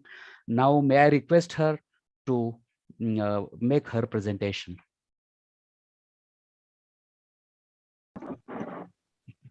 Thank you, sir. Very good morning to all present on this virtual platform. I must thank the organizers for inviting me to deliver a talk at this international webinar. And a special thanks must definitely go to Don Malcolm. And with your permission, sir, I make my presentation.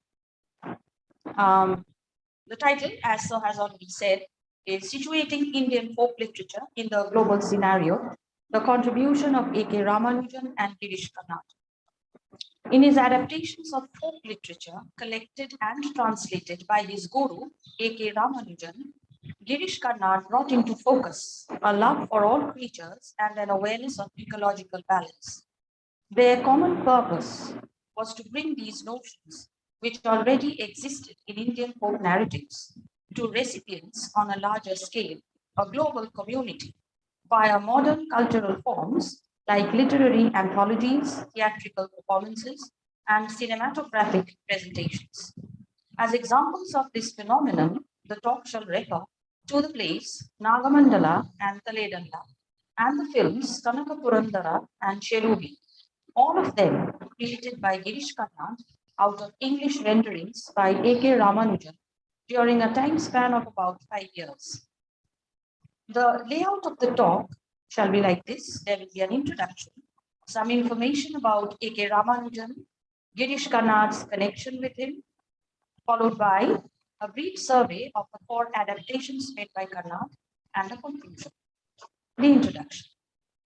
A.K. Ramanujan pointed out that oral folk literature in India is full of surprising variety, sometimes with overlapping similarities. Just as there are many languages and dialects, so too are numerous tales in the oral tradition. Many of these are women's tales told during meals to young children when they were fed by an elderly lady.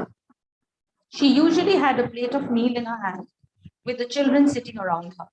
As she put food into their mouths by turn, her engrossing story distracted them from their meal. This very practical means of dealing with many youngsters together opened up possibilities of edifying folktales, which slowly and consistently injected into their receptive minds notions about the deep relationship between nature and man, how nature nurtures human existence.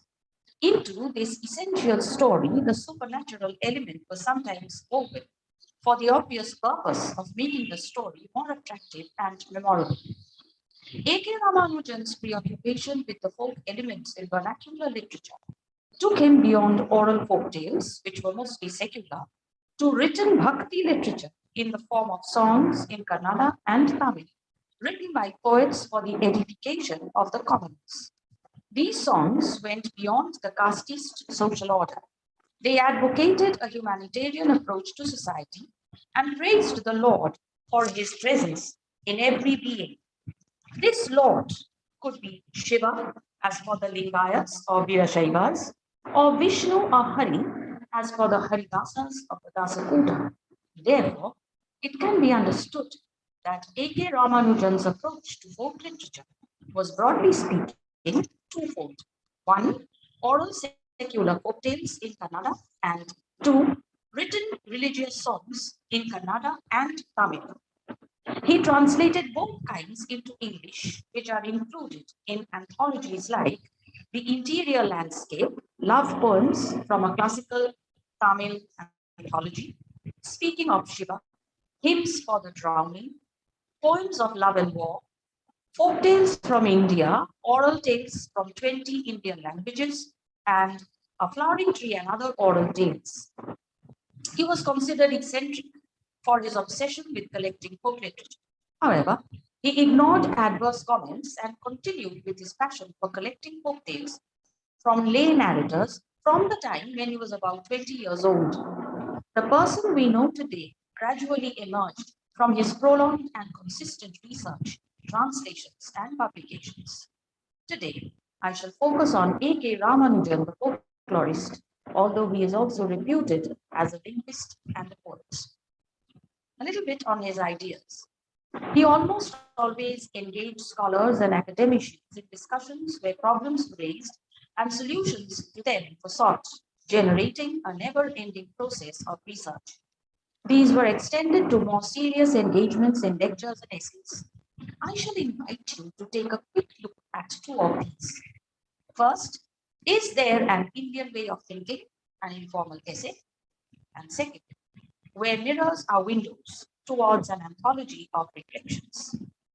The essay, where mirrors are windows, argues that cultural traditions in India are indissolubly plural and often conflicting, but are organized through at least 2 principles. A, context sensitivity, and B, reflexivity of various sorts.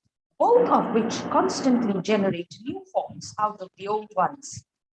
He borrowed the term context sensitivity from linguistics and applied it to the field of folklore to mean phenomena which were modified or even radically altered by the context in which they appeared. And in his essay, Is There an Indian Way of Thinking?, he draws attention to how much in Indian culture that is valuable and living is context sensitive.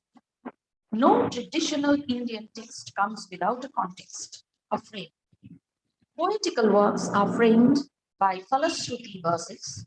These verses tell the reader, reciter, or listener all the good that will result from his act of reading, reciting, or listening. They relate the text of whatever antiquity to the present reader. That is, they contextualize it. I quote from K.K. Ramanujan. Texts may be historically dateless, anonymous, but their contexts, uses, efficacies are explicit. And within the text, one tale is the context of another within it. Not only does the outer frame story motivate the inner sub-story, the inner story illuminates the outer as well. It often acts as a microcosmic replica for the whole text. The tale within is context sensitive, getting its meaning from the tale without and giving it further meanings. We need to attend to the context-sensitive designs that embed a seeming variety of modes and materials. This manner of constructing the text is in consonance with other designs in the relevant culture. Culture is enclosed in nature, nature is reworked in culture, so that we cannot tell the difference. We have a nature-culture continuum that cancels the terms, confuses them even if we begin with them, unquote. Moving towards Bhakti literature, A.K. Ramanujan opines, in traditional cultures like India, where context sensitivity rules and binds, the dream is to be free of context. Bhakti in religion defines itself against a background of inexorable contextuality. Bhakti defies all contextual structures. Every pigeonhole of caste, ritual, gender, appropriate clothing and custom, stage of life, the whole established system is the target of its irony. Whereas in folktales, being context sensitive is the hallmark, in Bhakti literature, the focus is its opposite. In answer to the question, is there an Indian way of thinking? Ramanujan proposes that there is no single way. To him, all texts and performances are a transitive series, a scale of forms responding to one another, engaged in a continuous and dynamic dialogic relationship. Texts are contexts and pretexts for other texts. Each language, caste, and religion has its own worldview. This may be exemplified in the approach of the Bhakti poets, who used the existing poems of love and war and remade them into poems that express their love of God, their praise of his valor. They included the whole erotic tradition and made it speak of something else, devotion to a god. At least three large alternative coexistent traditions invert, oppose, and otherwise reflect on the so-called great tradition or the Marga tradition. One is folklore, often included under little traditions or oral traditions, not necessarily or merely rural, and expressed through the dialects of the mother tongues. Another is bhakti, the personal, devotional, revolutionary form of Hinduism that comes into vigorous being first in the 6th century in the Tamil area. Bhakti too, like folklore, with which it has intimate connections, is local, expressed through the mother tongues, and it has a pan-Indian network, a repertoire of types and genres that is trans-regional. Like folk tales and proverbs, Bhakti poems share motives, ideas, forms, and poetics across regions and languages. Both take characteristic adversary positions with the Marga or elite or great Sanskrit traditions. They also produce various in-between shades and mixtures. Some Bhakti poems, for example, reject the Vedas fiercely. Others pay lip service to them, and still others respect them and go their own way. Similarly, folk myths often connect local myths with the pan-Indian ones, marry local goddesses to the great gods, making the latter the son-in-law of the locality, or they repeat the pan-Indian myths in clearer, garbled versions, but very often they reverse the values. A little bit on A.K. Ramanujan's interpretation of Akam and Puram. All classical Tamil poetry is classified by themes into two kinds, Akam and Puram. Akam means interior, Puram means exterior. The Akam poems are love poems. They contain no names of individuals or place names. Puram, the so-called public poems, have detailed descriptions which the Akam poems lack. This notion of the relation between Akam and Puram then spreads outward like ripples to reach out to other areas of understanding. That genres follow the line drawn between the domestic and the public settings is not surprising to anyone familiar with Indian culture. It must be emphasized, however, that the division in Indian village society especially is not between private and public, between personal and impersonal, but between the domestic and the public. This essential understanding forms the infrastructure of Karnad's use of sources from A.K. Ramanujan. Now to Karnad's relation with him. Girish Karnad admits in his interview with Anjali Nellekar, "Oh, he was virtually a guru for me. A lot of ideas I just borrowed straight from him." Karnad was a student in Karnataka College in Dharwad pursuing BA in mathematics when he met A.K. Ramanujan, who was a very young teacher in Lingaraj College in Belgaum. Their meetings were rare, only during inter-college competitions, but the duo struck an immediate chord which lasted beyond Ramanujan's death in 1993. The relationship was both academic and personal. It should better be described as symbiotic, with one helping the other. In the A.K. Ramanujan Memorial Lecture, which Karnad delivered on 21st March 2012 at Ramjas College, he speaks extensively about this, and I quote extensively from Karnad. But nothing remains disparate and unconnected in Raman's thought, and one day he realizes with a shock the connection between the Kannada oral tales and the world of Tamil Sangam poems. His essay, Two Realms of Kannada Folklore, begins with the line, "Returning to Kannada folklore after several years of studying classical Tamil poetry, I saw a particularly simple and striking pattern I had not seen before. This movement from ancient Tamil to kitchen Kannada, from classical to the folklore, from a received system to improvised data, is characteristic of Raman.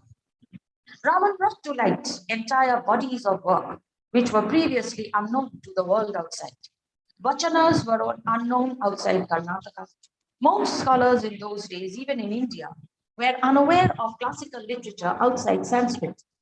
The world marveled that there should be literature of such high order, lying undiscovered in India, and that too in languages other than Sanskrit. Thirdly, Raman does something which few translators do. He explains to us why he has translated as he has done. He tries to establish that the words, phrases, and equivalents he has used in his version are not random. Amazingly, he found the new past in the mother tongue culture. Regardless of what he is discussing, one can always sense in the background the whole, teeming with family, and at its center, shaping the familiar contexts, responding to them in different ways, the presence of the woman.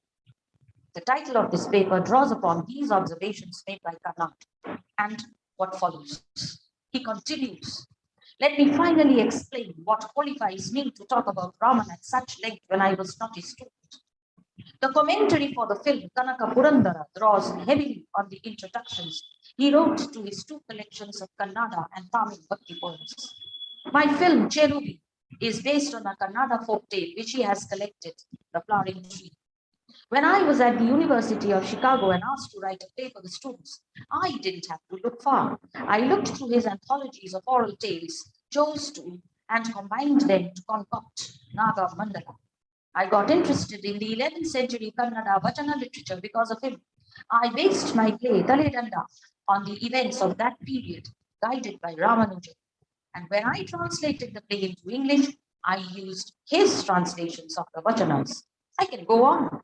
You know, I'm sure of the Akshaya Patra. It refers to a pot which never gets empty, however generously you help yourself to its contents. Raman was an Akshaya Patra to me. Unquote. Elsewhere, Kannad says, technology too enters the picture as you move from the domestic to the public domain. A domestic teller uses no props. Her voice is her only instrument. As we move towards the Puram end, the props which the bard uses for a public performance increase. He uses accompanies, songs, musical instruments, and costumes. He does not apply it to other systems of signification in the modern world, mainly as his focus is on the narrative. Yet, it is fascinating to apply the tool in other areas of culture. And Kannad takes up from here and makes the fascinating shift in the 4 audiovisual attempts he undertakes, carrying the narratives to the stage and to the screen. The striking feature of all these explorations of Ramanujan is how he started with things which were considered small, almost insignificant, such as women's tales or songs, and from there went on step by step to look at some very important, if hitherto ignored, aspects of our lived social canvas. He was not contemptuous of the products of the illiterate and the weak, nor was he afraid to look at large issues. To read any essay by him, whether on Tamil poetry, Kannada vachanas, oral tales, bhakti poems, is to become aware of the essential unity of his thought. He managed to weave all these separate strands into the fabric of the entire swath of Indian culture.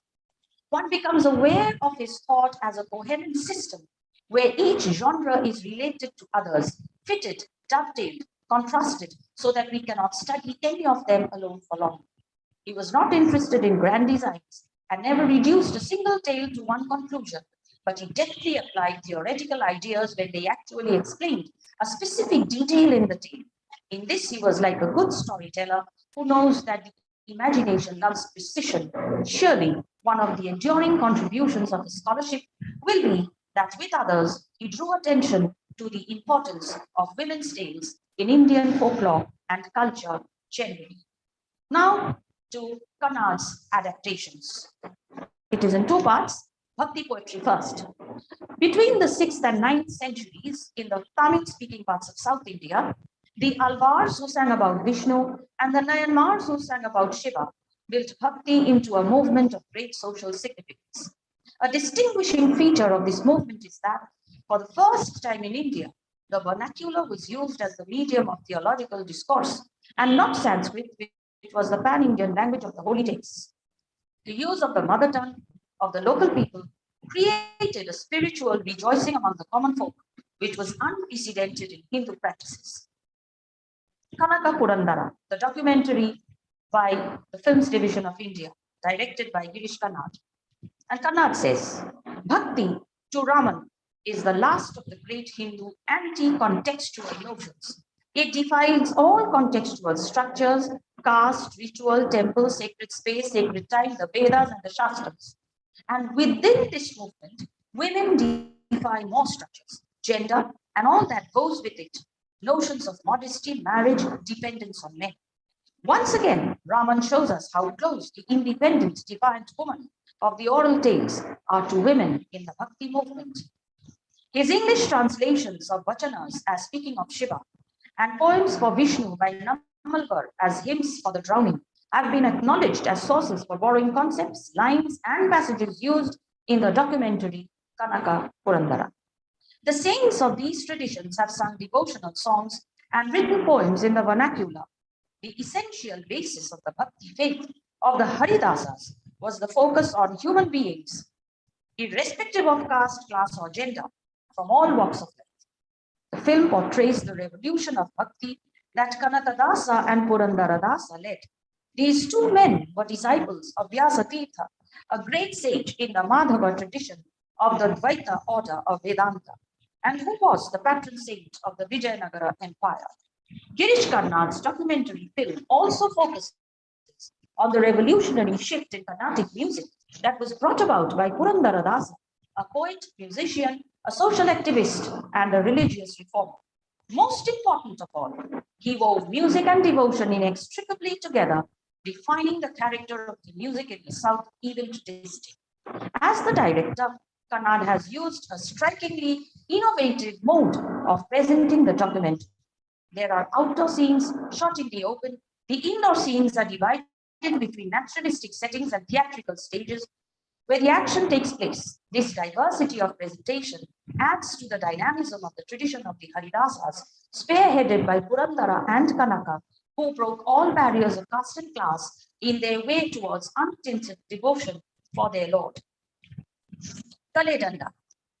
Vachana poetry written in Kannada reads strangely contemporary throughout the ages. Speaking of Shiva contains vachanas by Vasavanna, Devara Dasimaya, Mahadevi Akka, and Alamma Prabhu.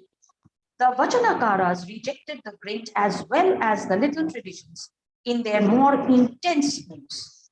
The great and the little traditions bow one into the other like in an osmosis.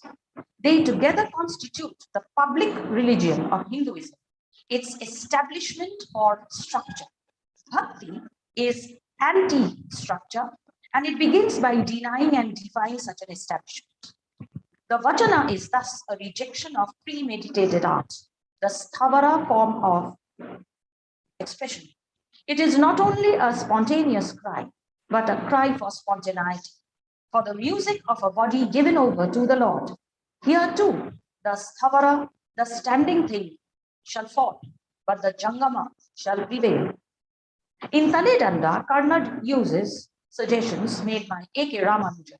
The first is the historical material about the fall of Kalyan. Second, the reason behind the fall, the attempt of the Sharanas to erase the caste structure in society. Third, the role played by Vasavanna in the entire course of events. But most importantly, the fourth, Karnad situates the contemporary relevance of the vachanas of Vasavanna, where he wrote about the Sthavara Jangama concept and the continuous flowing and meeting of rivers as an example of the Jangama of continuity. Now I turn to the folk tales. The oral vernacular tales which were formed, circulated, and retained among the common folk were drawn from experiences of life. Traditional practices and beliefs were propagated in this way. These stories thrived on their own. A.K. Ramanujan collected as many as he could, translated them to English, and explained their significance, drawing global attention to the multifaceted nature of these tales. In keeping with his views that folktales bear a contemporary relevance and that they are flexible, having the inbuilt capacity to accommodate messages, Karnad wrote Nagamandala and the screenplay for Cheluri. Nagamandala. This play is a harmonious artistic intertwining of two folktales, From a Flowering Tree and Other Oral Tales from India. The first one, story number 1, a story and a song. The second, story number 56 in the collection, The Serpent Lover, collected by Ramanujan. First, that flames don't get extinguished at night when they are put out. They simply move from home to temple and return to the wicks when the lamps are lit again next evening. Nothing in nature is ever totally extinguished, is the message. Second, the story makes certain statements about stories. For instance, where does a story live? In Indian folklore, a story lives inside the teller, literally, physically inside. And it is his or her duty to pass it on. If the teller fails to pass on this story to some listener, the story will take its revenge and she or he will suffer punishment. A story is not merely for entertainment. It has an important social function. If you don't circulate it, you are not doing your social duty. It is this which gets prioritized in Karnad's retellings. According to the aesthetics of the Indian oral tale, as A.K. Ramanujan points out, in this and many other examples, it is the narrator, the artist, whose well-being is at stake. He must tell a story for his own sake. Third, the core narrative comprises yet another woman-centered tale. In this story, separation reaches its worst phase. The woman's suffering is at its lowest depth when the concubine usurps her place and becomes her husband's lover. An upper-class woman's fear of the rivalry of a supposedly more vigorous lower-class woman is also evident here. For this reason, oral traditions carry counter-traditions, critiques of every major cultural form and idea. When Karnad was asked in an interview, how did A.K. Ramanujan react to Nagamandala? He replied, he loved it. I did it in Chicago. He was there. I had gone there. One of the things I had to do was to do a play. Since Ramanujan was there and he had given me his manuscripts, the thing with the lamps, the lights, and so on, the flames, it's the first story of Ramanujan's collection now. I wrote it. I said, how marvelous. First in the prologue. When I came to Bombay, I gave it to Satyadev, that is Satyadev Dubey. Satyadev said, you've got such a marvelous device, all those lamps. Why use it only in the prologue? Use it throughout the play. So I used it through the play till the end. Then I read it out to Roti Bartholomew, a Bengali lady married to Richard Bartholomew. When I read the play, Dr. Jolly Das, may I just... Yes, sir. Yeah, I'm nearly done, sir. Okay. Then it had an unhappy ending that Naga kills himself. She said, but in Bengal, it has a different ending. This folktale, it has a happy ending.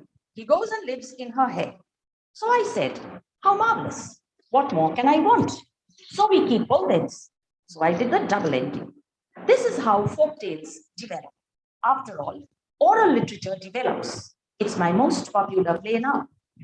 And finally, to Shelby. This is another of A.K. Ramanujan's collected folktales, tale number 19, and certainly the most popular. One could say many things about this story. For instance, the theme resonates with our present concerns with ecology and conservation. Each time the girl becomes a tree, she begs the person who is with her to treat her gently, not to pluck anything more than the flowers. This tale centers on the heroine's ability to become a flowering tree. The endings of the source and the movie are different. In the source, as in folktales, the heroine is united with her estranged husband.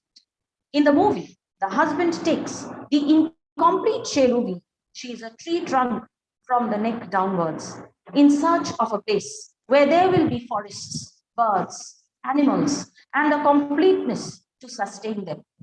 In conclusion, the unifying factor among these four audiovisual adaptations of A.K. Ramanujan's translations into English from vernacular literature in Kannada and Tamil, from the oral as well as the written traditions, is their edifying message of the necessity for the coexistence of the human and non-human, as well as an acknowledgement that nature sustains life. By translating them to English, A.K. Ramanujan has made them available, along with his linguistic and folkloric comments, to readers beyond the ambit of Kannada and Tamil. By adopting the method of translation from the page to the stage and screen, Kannad has taken a leap towards situating the folk literature of Karnataka and Tamil Nadu in the global scenario, pointing out their contemporary relevance when derangement threatens ecosystems. Like folk literature, which always aims towards crossing boundaries, Kannad's representations have facilitated crossing of linguistic barriers to communicate the message of the need for sustainability, for a holistic approach to existence, which is embedded in the traditional folk literature of Karnataka and Tamil Nadu to the rest of the world. I rest my case here. Thank you so much for your patience here. Thank you, Dr. Jolly Das, for your comprehensive presentation on the contribution of A.K. Ramanujan and its adaptations and its influences on Girish Karnad for his visuals. Now both the deliberations are open for discussion. If there are questions in the chat box, they can be addressed. Sir, there are questions already. So should I read that out? Yeah, better. Okay, yeah. So it's not a question, but it's a comment on Pinky ma'am's deliberation. Nora Elsayed, she says that, so we can say, ma'am, that the corpus of your study throughout the novels you have kindly mentioned can be pertinent to Adrian Rich's feminist saying, women's body is the terrain on which patriarchy is erected. So, ma'am, any take on this? Yes, women's bodies have always been oppressed, suppressed, and the very fact that violence is meted on the woman can be a metaphor for what is happening in the larger country outside. So it is not always the case. It is not always the case. But yes, in case of Zahra, it is the story of Zahra by Hanan al-Sheikh. You see, her body becomes the site of oppression, and she represents Lebanon to Hashim, the uncle. And she also represents the elite Lebanon to her husband Majid. So she is two versions of Lebanon, the passive the submissive daughter, niece, and wife. And she also represents the wilder, bolder, the more uncontrolled, untamed aspects of womanhood, mirrored in the last phase of the novel, where she takes sexual liberties with the snipper. So yes, at least in this text, she does become a metaphor for her country's. She's synonymous with Lebanon as a site of violence. Okay, thank you very much, ma'am. So now, due to time constraints, we would not be taking any more questions. Okay. So, Chandrakant sir, any concluding remarks? Yeah, both the papers, the issues raised by the scholars, they are very pertinent ones, and they are conforming to the presidential theme of the conference. Both the papers, I found that very interesting, and they may certainly pave way to research scholars to go further. And in humanities studies, I think we find that still the issues of especially the Indian folkloric traditions, which have been appreciated by the world, and in global scenario, they have been acclaimed, not just acclaimed, but they are also pursued. This is what we found in the second presentation. And Pinky Isha, she raised very pertinent issues about the atrocities done to women, the politics of evil associated with social political institutions and domestic concerns, and we should in fact be appreciative of the unprecedented motives of the writers that she's talked about in her presentation. And I think this is really, I mean, this session also raised certain very pertinent issues, and this session, I would say, that very fruitful for scholars and beginners, to know something about these two domains. Thank you very much for inviting me to chair this session and moderate this session. Thank you very much. With this, I conclude. Jolly ma'am, there's one more question, sir. I think we should go with that. Just Okay. one more. Welcome. This one is for Jolly ma'am. Yeah. The question says, greetings, ma'am. Could you please throw light on the relation between Akampuram and Marga Deshi traditions? Thank you for the question. Actually, since we were rounding up, I have answered the question in the chat box in a very brief manner. Marga and Desi are actually traditions, and they are also referred to as the great and little traditions. And this is actually done away with by A.K. Ramanujan. He finds them inadequate to approach the way in which folk narratives have gone across the country. And as far as Akam and Puram are concerned, they were originally meant for only Tamil Sangam poetry. And Akam, as I said, is not the private, the personal, but it is the domestic, where there are no names. It is only like her song, his approach, her friend, his girlfriend, and things like that.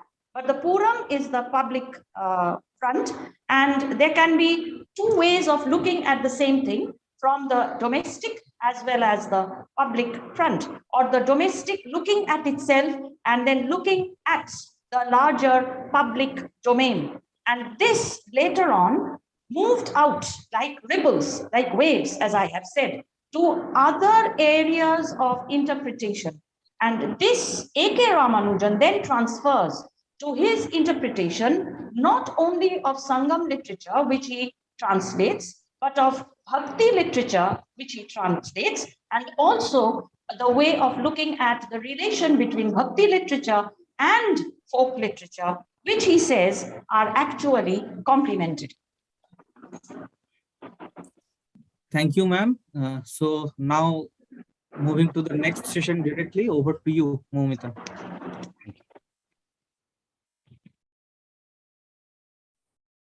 Thank you, Soiko.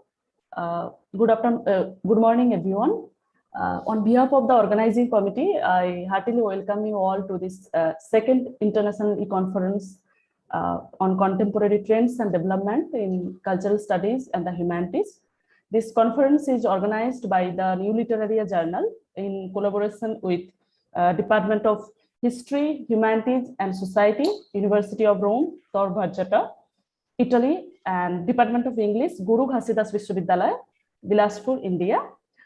So we are very honored to have with us today Professor Elizabetta Merino.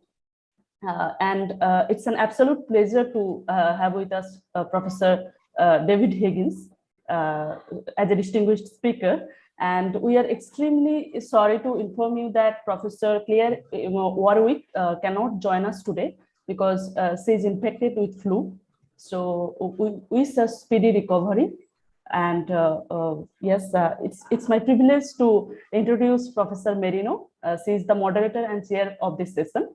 So Professor Merino is an associate professor of English and American literature at the University of Rome, Tor Vergata. She is the author of 4 monographs, a volume on the figure of Tamerlane in British and American literature, an introduction to British Bangladesh literature, a study on the relationship between Mary Shelley and Italy, and an analysis of the romantic dramas on a mythological subject.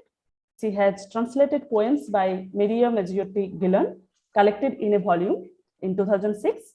And between 2001 and 2019, she edited and co-edited 10 collections of essays, and 3 more are forthcoming, and a special forum of Journal of Transnational American Studies dedicated to Sir Ling C. Ong in 2012. She has published extensively on the English Romantic writers, especially Mary Shelley and P.B. Shelley, Indian diasporic literature, travel literature, and Italian American literature. So without any further delay, I request you, Professor Merino ma'am, to begin this session. Over to you, ma'am. Thank you very much, and good afternoon or good morning, everybody, depending on which part of the world you are. So it is my real pleasure to be here introducing a distinguished speaker, Professor David Higgins, who is Professor of Environmental Humanities at the University of Leeds. He has published widely on British Romanticism and the environmental humanities. His most recent book is British Romanticism, Climate Change and the Anthropocene, a very interesting book. He has just completed work on a co-written book on British nature writing to be published by Cambridge University Press next year. His current research focuses on the philosophical genealogy and ramifications of climate pessimism.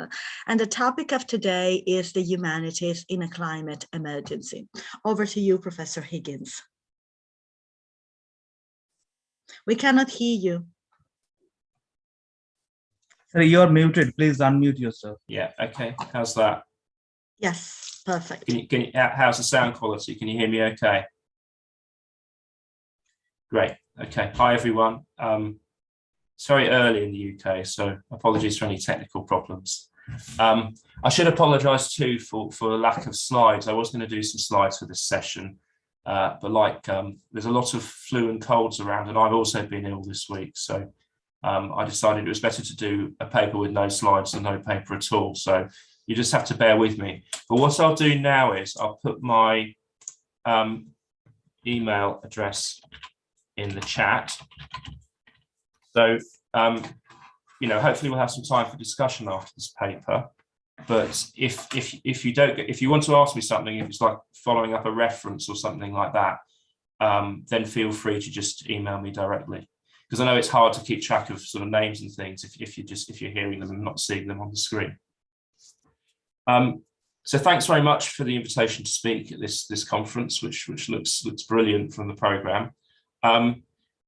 My background, as Elizabeth was just saying, is as a scholar of British Romantic writing. But in the last few years, I've moved into working in the interdisciplinary field of the environmental humanities. So the book that was just mentioned, British Romanticism, Climate Change and the Anthropocene, it takes the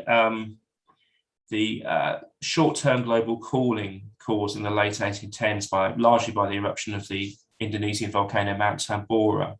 It looks at that and its impact on British Romantic writing. But more broadly, it takes that as an opportunity to think about the kind of genealogy and the connections between British Romantic literature and climate change discourse and anxiety today. Clearly, there are very significant differences as well, but one of my arguments is there's also a kind of historical depth to present day discussions of climate change. And that's led me into my current work. I've just, as was just mentioned, finished this co-written book on British nature writing. And I'm now focusing on what I call climate pessimism. So this is contemporary writing, often non-fictional, sort of short form essays and so on, that takes a very kind of pessimistic view of the possibilities of stopping runaway climate change. And what I'm interested in is how that, my argument is ultimately that's not a scientific position, it's a philosophical position. And I'm interested in the philosophical origins and ramifications of that. I'm not going to talk much about that today. I might mention it one or two times, but I'm going to talk more broadly about the humanities and my own view as someone who practices in the environmental humanities about what our role is or might be in a climate emergency. I suppose some of what I'm saying is normative in that I'm kind of making recommendations and claims, but I'm always a bit uncomfortable doing that because it's not my role as a researcher to tell other people what they should be doing. So these are kind of tentative suggestions I'm making in this paper, and they're to a large extent they're directed at myself as much as anyone. I mean, I certainly haven't cracked it. I'm kind of, as a humanities scholar who's very worried about climate change and environmental crisis, I'm sort of working my way through how I might, in a very small way, be able to kind of engage with it and contribute to addressing it. Okay, so I'm just going to put my notes in front of me. If this causes any problems and you can't see or hear me, just somebody give me a shout. Okay, so the development of the environmental humanities as an interdisciplinary formation is a response to an ecological and planetary crisis. But the scale and accelerating pace of that crisis presents a significant challenge for researchers in the field. Good scholarship takes time, and the humanities have traditionally been more concerned with offering critique than with devising solutions. Do they then have any role to play in a climate emergency? Now, one obvious way in which they might contribute is to improve climate communications and to find creative ways of engaging the public or publics with the issue. I've been involved in such work myself, and I believe it is worthwhile. So often you get humanities people or arts people brought in to interdisciplinary sort of science-driven projects. And the idea is that the arts or humanities or both will kind of be the icing on the cake and sort of prettify the communication or whatever, and develop some public engagement. And that's fine, there's nothing wrong with that. But I think that approach, it avoids the tricky question of the role of critique, by which I mean how humanities researchers seek to address the hidden ideologies encoded in representation. So I'll come on later in the lecture to talk in more detail about that question and how that might relate to the climate crisis. But I'll also talk about some other ways in which the humanities can engage. Last year, I co-edited a special issue of the journal Humanities on environmental humanities approaches to climate change. We took as our starting point the idea that climate and climate change are inevitably mediated and remediated through cultural forms, particular narratives, vocabularies, images, objects, and symbols. To put it more crudely, nobody experiences climate directly. So the key debates and framings of climate change are as much cultural as they are scientific. We noted this as an opportunity for humanities scholars, but also as posing significant questions. How can we be attentive to climate change as a form of story without supporting the denialist idea that it is a mere fiction? How can we move from understanding climate change as politically and culturally produced to imagining ways in which it might be mitigated? How does an understanding of climate change's mediations remain alert to the brute facticity of environmental forces? The special issue comprised 7 articles and an afterword by the climate change and media scholar Julie Doyle. They offered a really interesting range of responses to these questions. So I'm kind of promoting it, but this largely isn't my work. This is the work of other scholars. And I think it's a really, really good collection of articles. So if you, I haven't got the link to hand, but if you Google environmental humanities approaches to climate change, you'll find it, and it's open access. They provide powerful evidence for the value of the humanities in the Anthropocene, the supposed new geological epoch in which we are currently living. A key problem with the Anthropocene concept, as is often discussed, is that it can be used to suggest a kind of monolithic species-wide agency that not only exaggerates human power, but also glosses over the considerable inequalities that generate climate change and to which it contributes. So I think one of the things that the humanities can do is to ensure that climate change is understood within its socio-political context, and that the conception and implementation of any potential solutions are socially just. So, you know, I think even now, climate change is often seen as a kind of scientific and/or technical problem. And clearly it's much more than that. It affects all aspects of human activity. And of course, it's not how we address climate change and how we represent climate change is not ethically neutral or apolitical.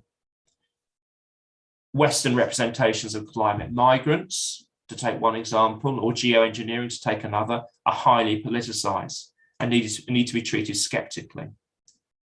If we do not understand the cultural politics of how climate change is framed and the role of racialized, colonial, and extractivist ideologies in those framings, then we can hardly expect to move forward. And two books I've read that have really helped me understand or start to understand that are Catherine Yusuf's A Billion Black Anthropocenes or None, and Amitav Ghosh's The Great Derangement, both of which, I mean, they're very, very different books, but both of which I think are brilliant on the intertwining of climate change, the Anthropocene, and the sort of legacies of colonialism. At the same time, of course, the environmental humanities themselves are not immune to racialized and Eurocentric thinking. Addressing this is an ongoing task for researchers in the field, including myself. And I'm well aware that I have a very kind of global north perspective in my research, and looking back over, and it's partly the kind of fields I've worked in. But I'm really trying as a scholar now to kind of expand my range of reference, to read more widely, and to cite more broadly, to get a much more diverse range of perspectives into my research. Excuse me. As I said at the start of this talk, the arts and humanities are well placed to develop innovative public engagement and co-creation activities around environmental issues. In my own work on British Romanticism and climate change, I collaborated with arts and heritage organisations in the UK to design and deliver workshops, allowing school children to develop their own creative responses to weather and climate change in a safe and constructive environment. More recently, I've collaborated with a theatre company who developed an absurd comedy on global heating, and it's a brilliant play actually. And one of the things we've tried to do is to make sure that the play and the kind of promotion around it is informed by current research on climate discourse and research on public perceptions of risk. Because it's a tough subject to kind of try and entertain people on, and there's always a risk in those kind of framings that you sort of scare people off. Excuse me. In the special issue I mentioned, there's a really interesting article by Rosamund Porters and Claire McGinn, who talk about a soundscape workshop that they ran with members of the public exploring the decline of bee populations, and they make a strong case for the importance of collective imagination in climate communications. The complex cultural meanings attached to particular species, particularly those under threat, has been a key concern for the environmental humanities, and is also brilliantly addressed in the special issue in an article by Anna Boswell about New Zealand's tuatara, which is, as you may or may not know, is a kind of incredibly ancient creature, a lizard or kind of lizard, with all kinds of sort of cultural connotations in relation to New Zealand's indigenous peoples. I mean, in a sense, I slightly regretted the title of this lecture in calling it a climate emergency, because as we all know, it's really an ecological emergency in which issues like climate change, resource use, biodiversity loss are all intertwined. The threat of extinction has recently been brought to public consciousness through the activities, certainly in the UK, but I think in other countries too, of Extinction Rebellion. Now, there's lots of criticisms one might make of Extinction Rebellion that have been made, But one of the things it has managed to do, and again, I'm thinking particularly of the UK, is to construct a powerful narrative about how human impacts are reshaping the planet, and to enforce a response of media and government. So, the UK government's made some very tough kind of net zero commitments. Whether the commitments will actually be met is a different matter, but nonetheless, that's on the agenda, which it really wasn't sort of 3 or 4 years ago. If you go to Extinction Rebellion's website and look at the section on the emergency, as they call it, they discuss the many risks associated with anthropogenic global heating and biodiversity loss. And it's a pretty coherent analysis, it seems to me. They're often portrayed, particularly in the right-wing media in the UK, as sort of quasi-religious apocalyptic fanatics, and I really don't think they are. But the title Extinction Rebellion, there's a kind of ambiguity, I think, in the way they promote themselves, about whether they think of humanity as a species as facing as an existential threat, certainly in the near term. And for me, extinction is not necessarily a very helpful term for understanding what is happening to the planet. We may be on the verge of a mass extinction event. People argue about it. But what worries me more is the extremely rapid population declines among many species who are not likely to go extinct anytime soon, but are nonetheless kind of crashing. So there's a sort of winnowing away of formerly abundant wildlife. This process is sometimes known as defaunation, and it has potentially cataclysmic impacts on ecosystems, as we are seeing.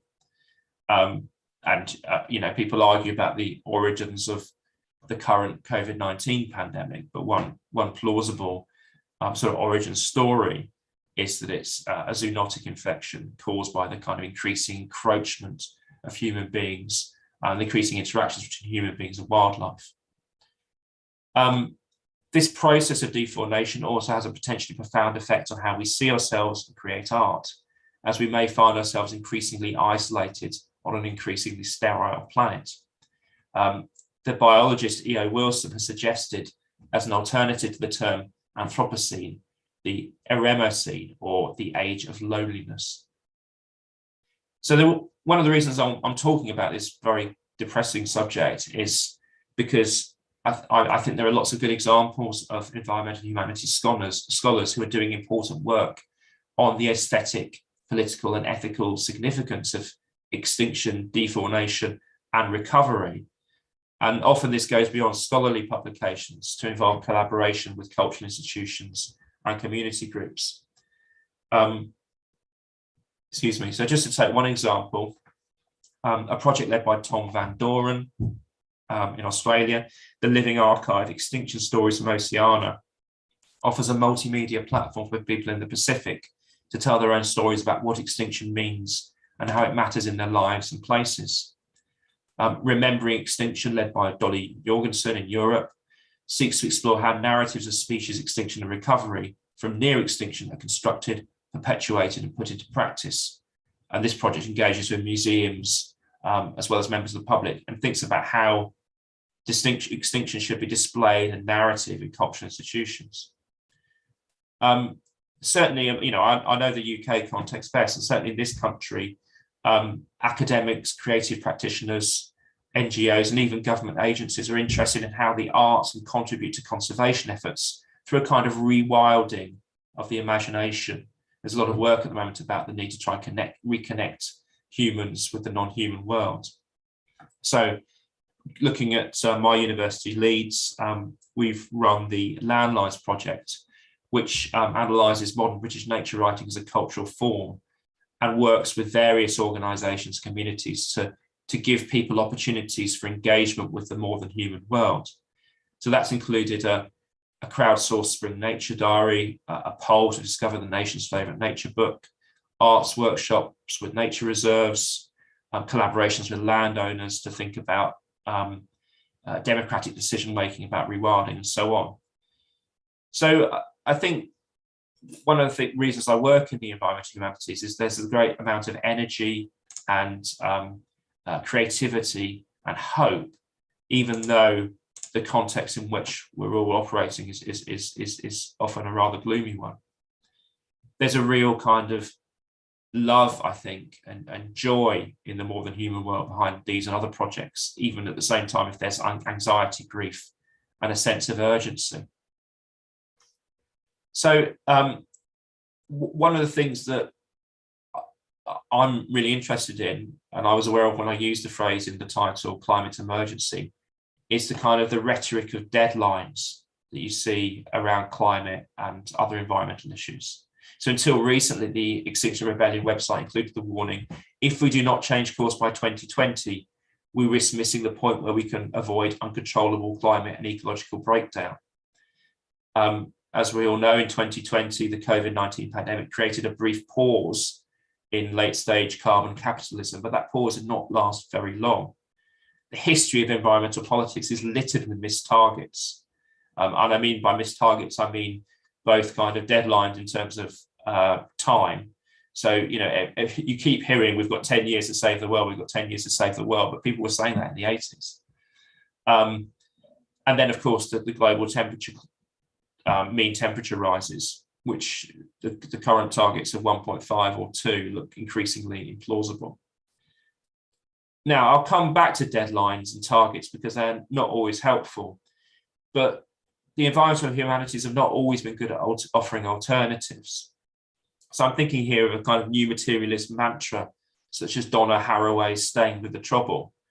Now that she uses that phrase in quite a complex, part of a complex argument, but if you take it out of its original context, it seems to me to potentially lead to a kind of complacency and a denial of human agency in combating environmental crisis.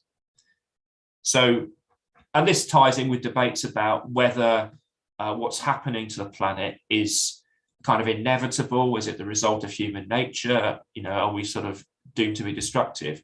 Or is it really to do with a particular socio-political economic system of kind of modernizing capitalism? Whether ecological recovery demands a dismantling or reform of this system, and whether either is possible in a reasonable time frame, are complex and controversial questions. But I suppose the point for me as a humanities scholar is that these questions and these sort of what look like ecological issues, ecosystem collapse, extinction, deformation, climate change, are not only ecological issues, they're cultural issues. They reflect and are reflected by the stories we tell about our relationships with other human beings, with other species. And they can't therefore be disentangled from questions of justice.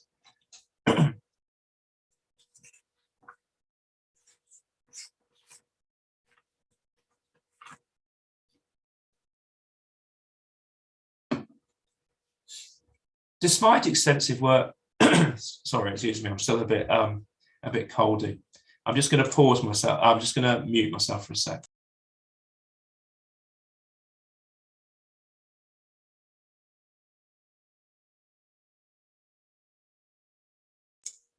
Okay, sorry about that. So, despite extensive work in the environmental humanities on climate and culture, the field remains very much apart from the interface between research and policy. So it's changing a little bit. If you look at the working groups, certainly of the 2018 International Panel on Climate Change Materials, the humanities were almost completely absent. I don't think it's changed that much for the next round.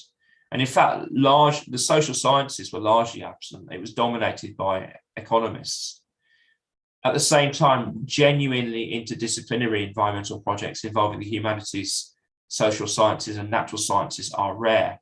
So there's a lot of work to do in bringing humanities approaches to these issues within kind of mainstream discourse. I mean, there is a problem here.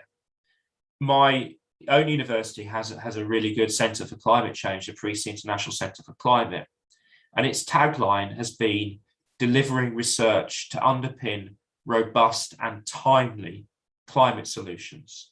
Robust and timely.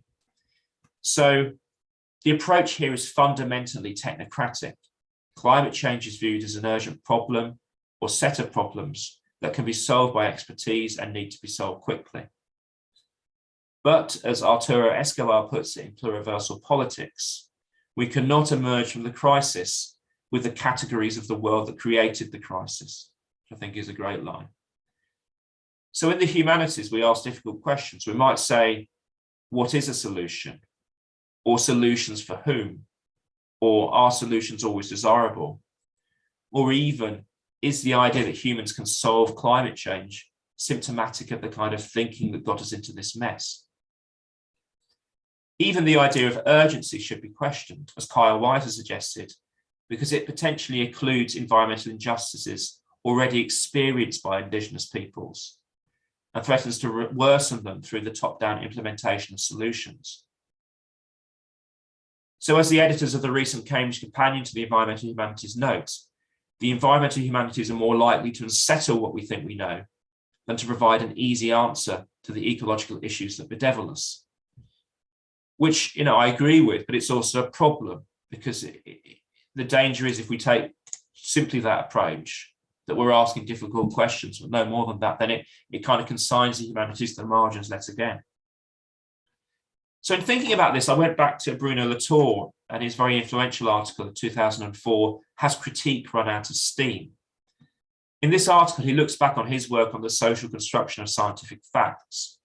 And it's a kind of quite a troubled article because he finds disturbing parallels between that approach, that kind of social constructionist approach, and what we might now call the fake news of climate change deniers and conspiracy theorists. And he tries to find a kind of third way between fact and fantasy, in which scholars in the human and social sciences can use their critical tools better to understand matters of concern, such as climate change. So rather than continually kind of neglecting nature and focusing on ideology, Latour, and he's done this throughout his career, suggests that critical thinkers need to be concerned with the entanglements of nature and culture.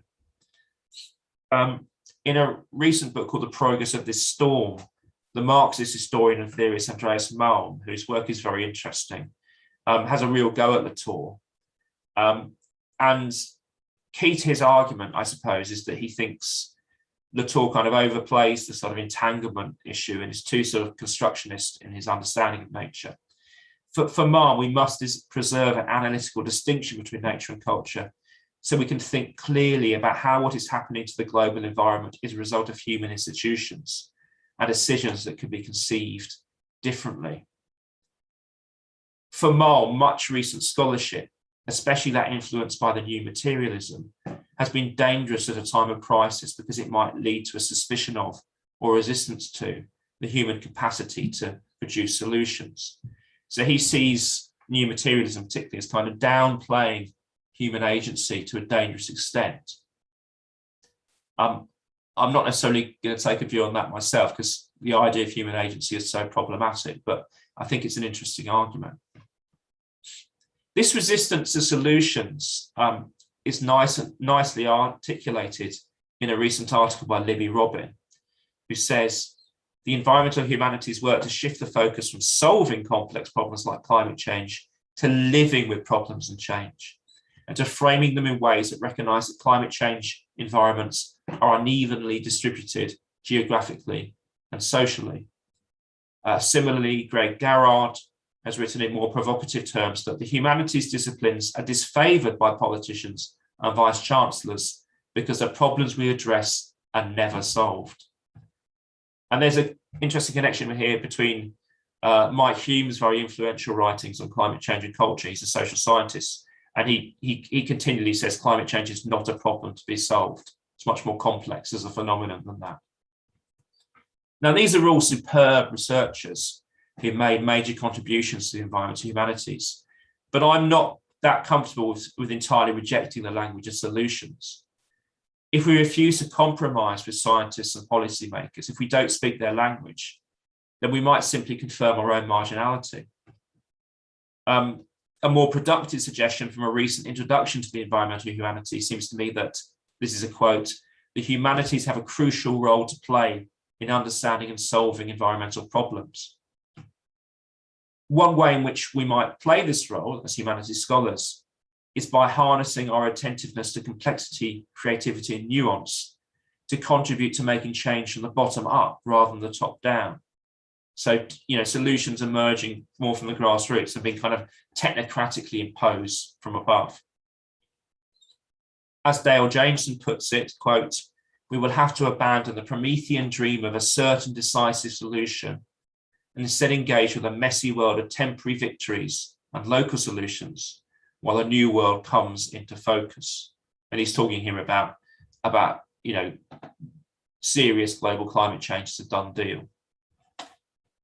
So I'm going to end this essay, this talk even, with some tentative suggestions for how the environmental humanities might respond to a culture increasingly affected by global heating and biodiversity loss, and increasingly saturated with tropes of apocalypse and extinction.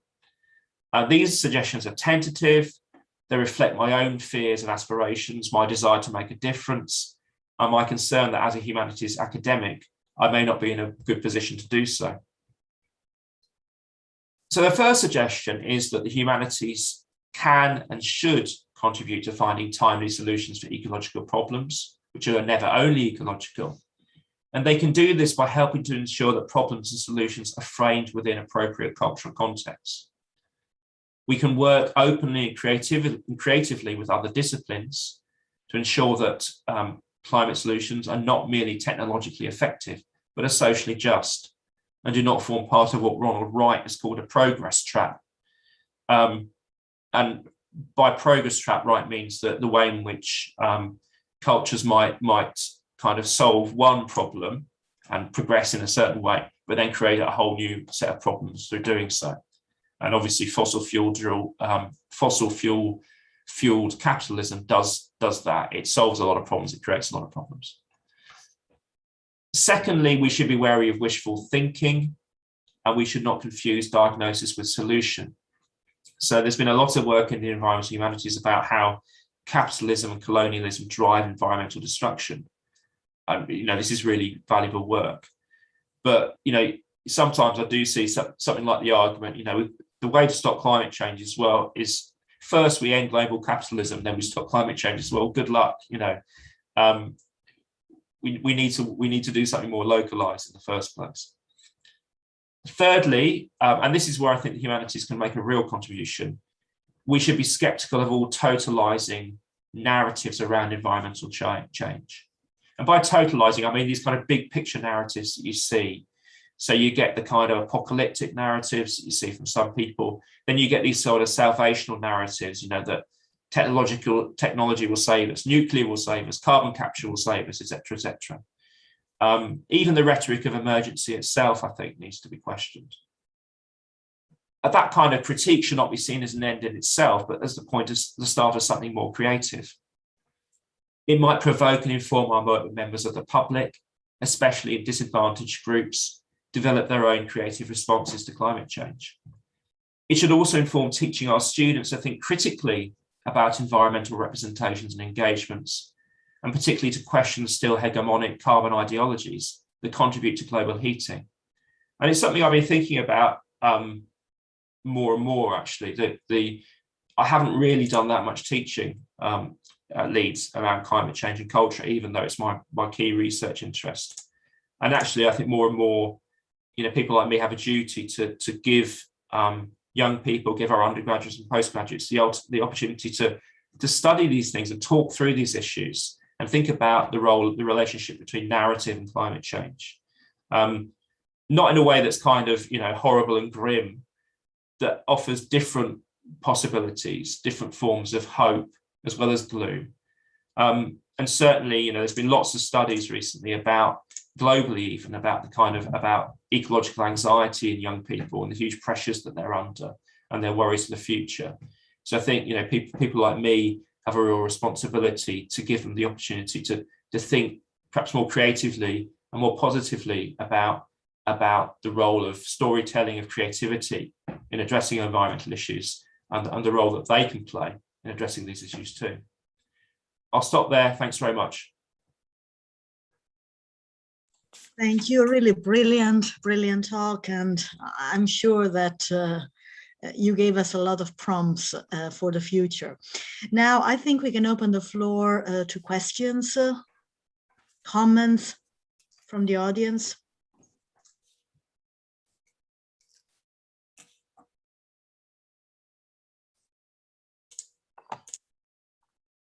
You can either write it in the chat box, or you can simply talk.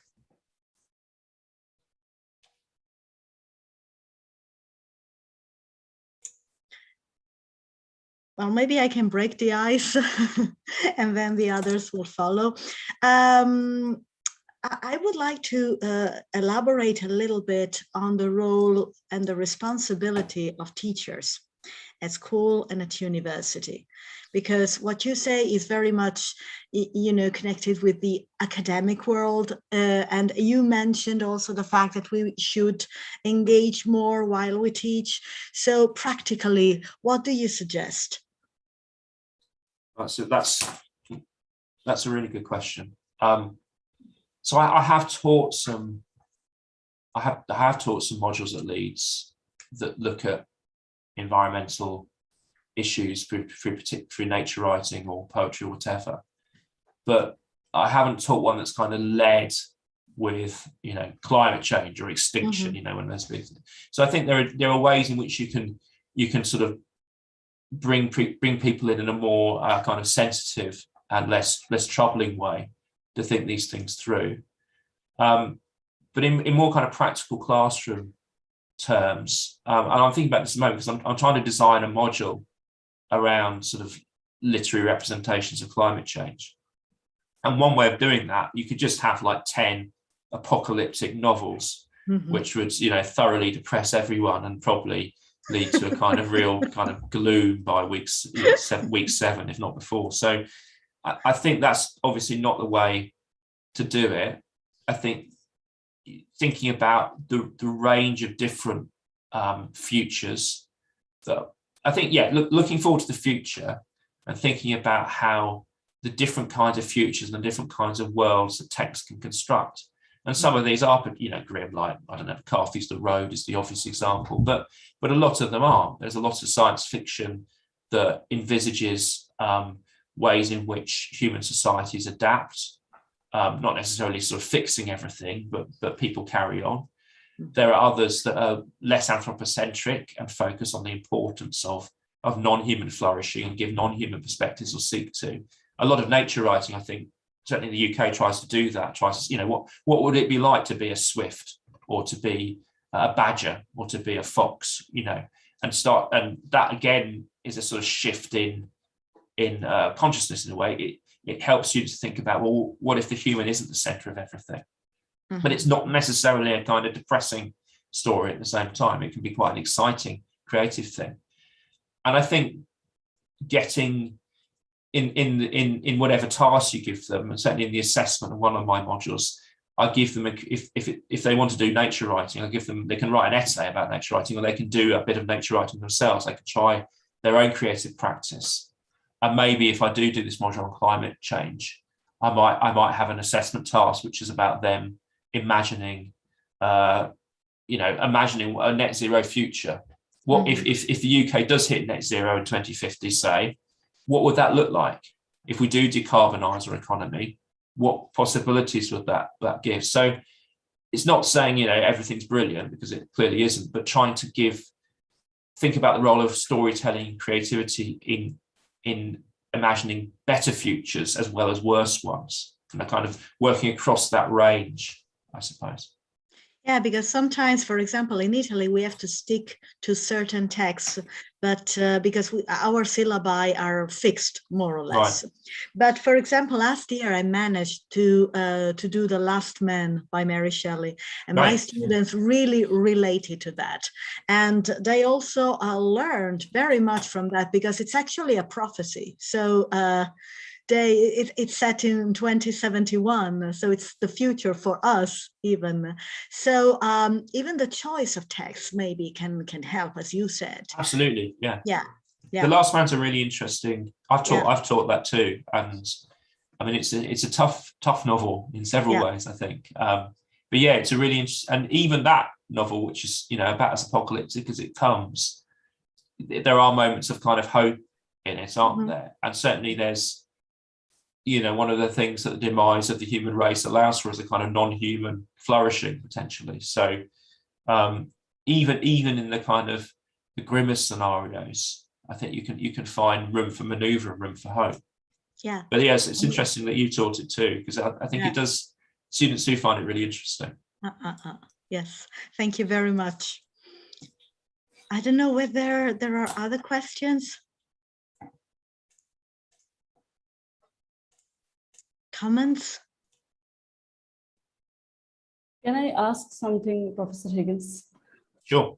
You have raised the pertinent questions about climate emergency and the urgency to find solutions to this burning issue of the planet. Like you have said that we need to find the timely solutions. And as humanities students, we have been like engaged with the literary representation of ecological awareness of nature, environment for a longer period of time. It's like environmental humanities. I can understand that it's like comparatively new discipline, but we are engaging with the environment for a longer period of time. So can you say that like we cannot, like I have doubts how narratives and ideologies can help. Like we need to engage more with the people in the field. I think we need more practical suggestions. More practical suggestions can help in this period, like in this period of ecological crisis. What do you think, sir? Like that's a great question. Yeah. So there's a couple of things in there. I mean, you're quite right, of course, that there's been, you know, humanities scholars have been interested in representations of the environment for a long time, going back to the 70s, if not earlier. And so, yeah, eco-criticism has a long history. And to some extent, environmental humanities, I mean, people do this, don't they? They sometimes find a buzzword and put new wine in old bottles to kind of make it sound more innovative than it is. So there is a bit of that.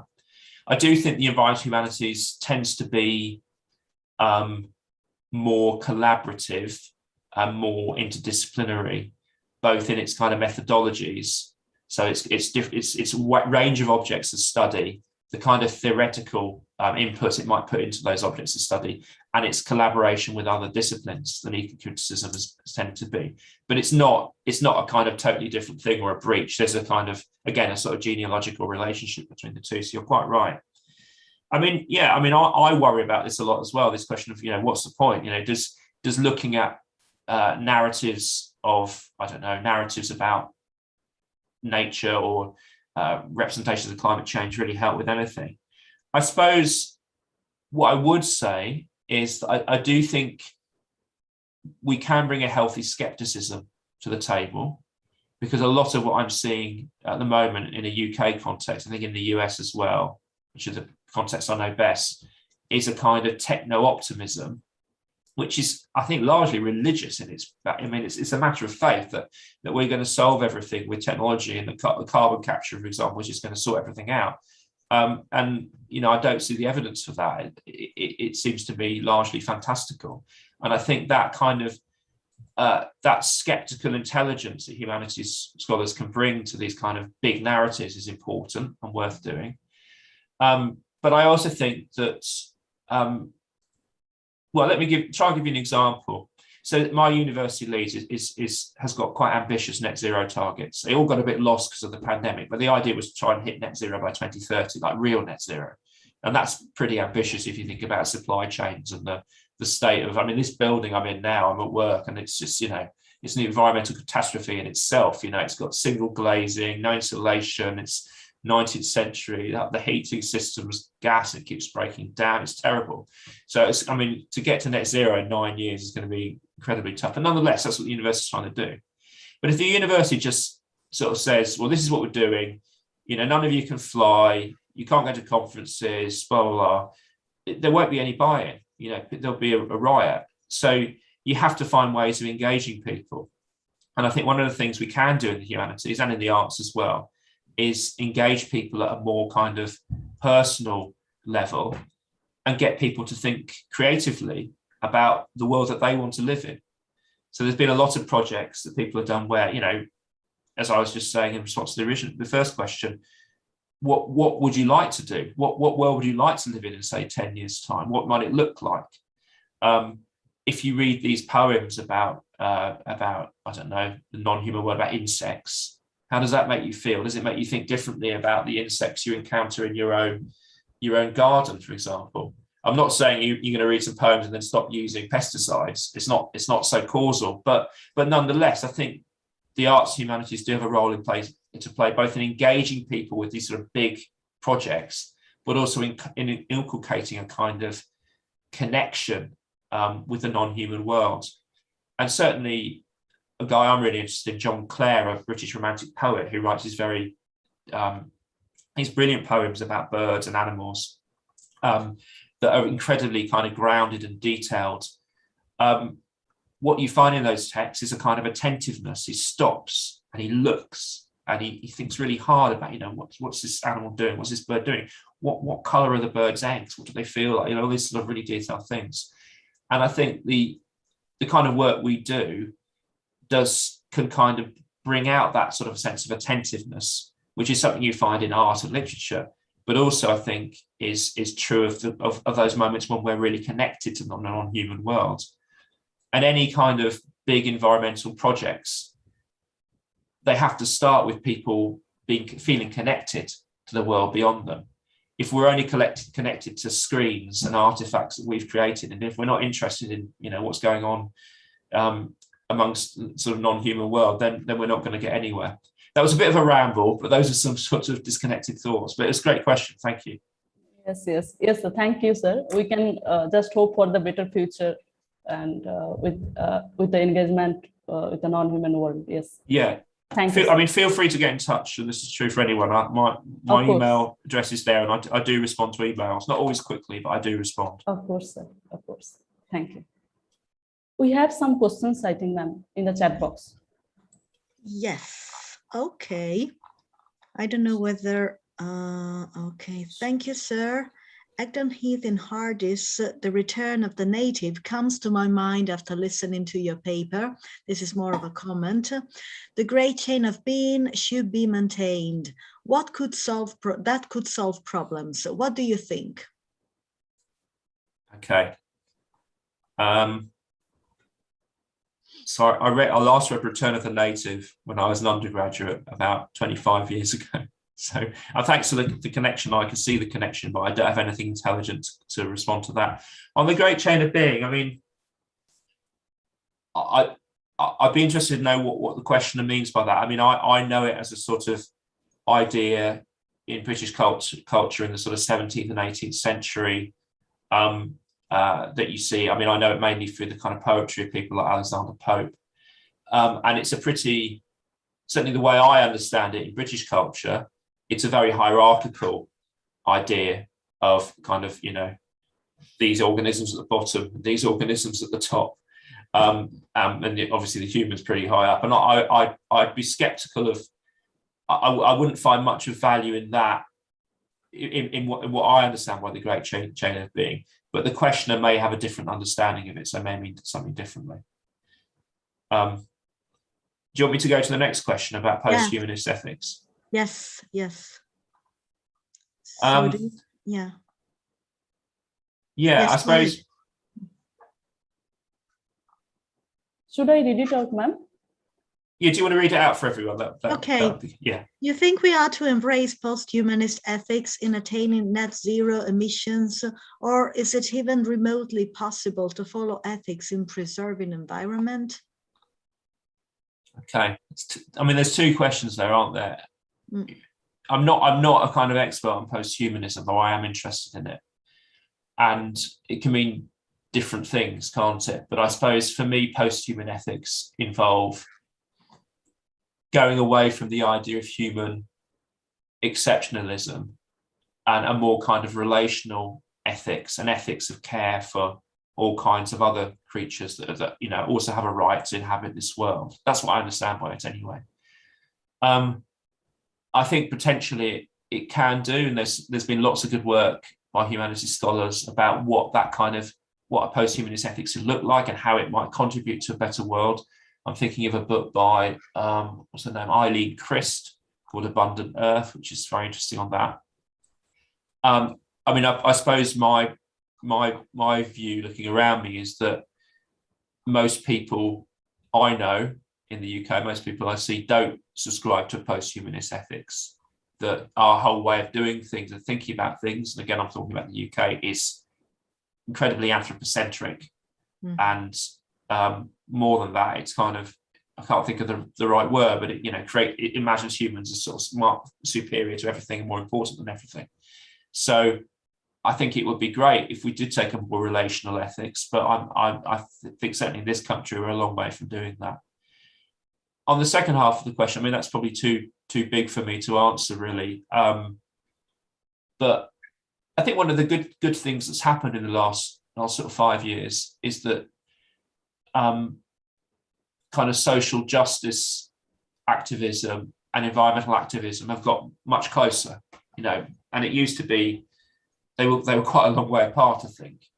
And so the whole kind of climate justice movement, I think, is really, really positive and hopeful. I'm not saying it's always easy to kind of marry the two, but I do think it's possible to follow ethics and preserving the environment, and that ultimately preserving the environment is a kind of ethical thing. But it does create all kinds of difficult ethical questions. So in the UK, there's a lot of stuff at the moment about rewilding, taking landscapes that have been heavily managed and kind of allowing them to run free, and all the biodiversity benefits that gives. But people live on those landscapes, and often those people are not particularly consulted about what they would like to see happen. So it does raise all kind of ethical issues and trade-offs. But I do think it's not only possible, it's kind of vital. Thank you. I think we have time for one more question. I think it's the last. Yes, ma'am. We have time. Yes.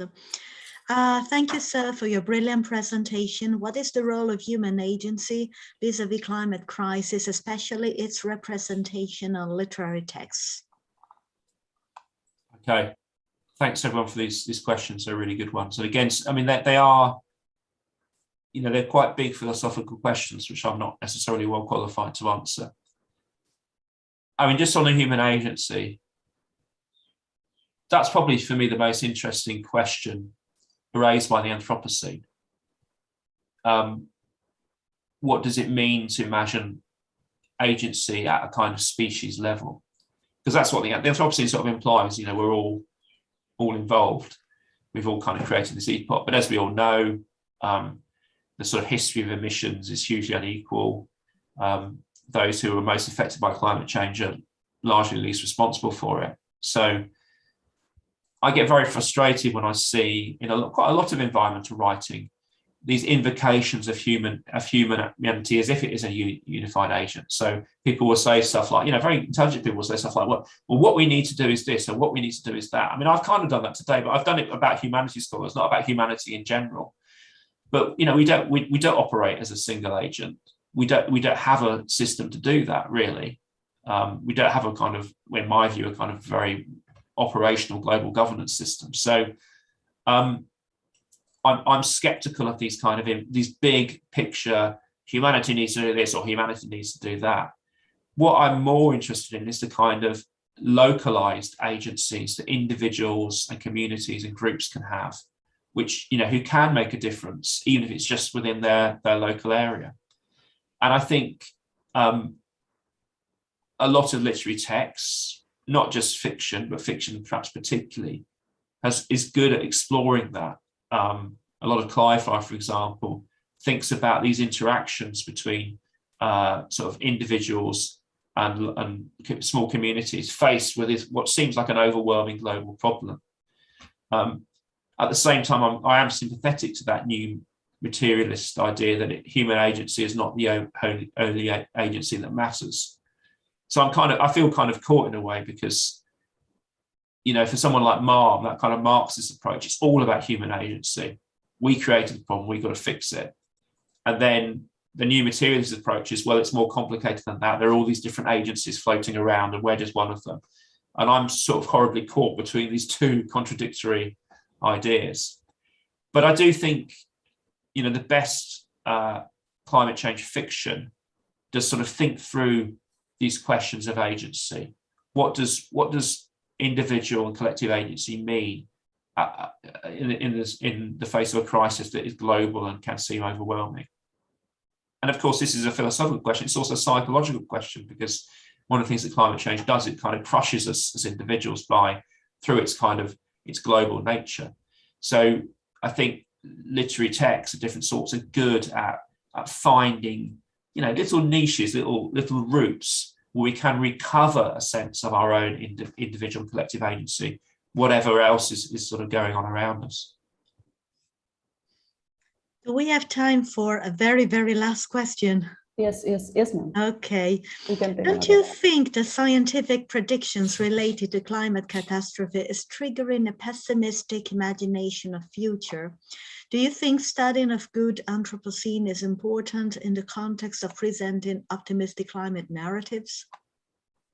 Yeah, that's a great question. If we're finishing on it, it's a great one to finish on. Yeah. So, yeah, I think, the scientific predictions, obviously it's a range of different predictions, but they are getting more and more worrying. So I think that is feeding a very kind of pessimistic view of the future. But often I work on kind of climate, I work on sort of essayistic climate pessimism at the moment, people like Jonathan Franzen, Roy Scranton, various others. And it's not that they're completely wrong, they're not, but often they overcook the science, they're selective in what they take. Often too, the judgments that they're making are not scientific ones, because the question is not really what's scientifically possible, it's what's socially, culturally, economically, politically possible. And those are much harder judgments to make. You can look at your emissions pathways and say, if we emit this much, we're going to get, this range of temperature rise, and there's still some room for error there, but nonetheless. But in terms of judging what's socially, politically, economically feasible, that's much more of a kind of judgment call that's, I think, based on people's individual biases and their sort of philosophical predilections. Secondly, on the good Anthropocene, what I know about the good Anthropocene comes from eco-modernism and the kind of Breakthrough Institute in the States, and they're I think, quite utopian narratives about how technology and development can sort things out. But I do think studying and teaching these narratives as well, of which I'm also skeptical, is really important. And I think you need to, if you're teaching a module, I would get some stuff around the good Anthropocene, that technology solves stuff. And I'd ask students to think about it critically and question it, just as they would narratives of apocalypse. But I do think it's important to address that there are, people can say, well, I don't think this is, I think X is going to happen or Y is going to happen. Nobody knows. There's a lot to play for. The future is open. A certain amount of warming is locked in. But apart from that, there's a lot of different possibilities. And I think through discussion and through writing and creativity and through teaching, we can look at these different possibilities and find ways forward for ourselves. Thank you so much. I think Thanks we very can much. end the session. Yes. Okay. Yeah. Thank you, ma'am, for chairing this session.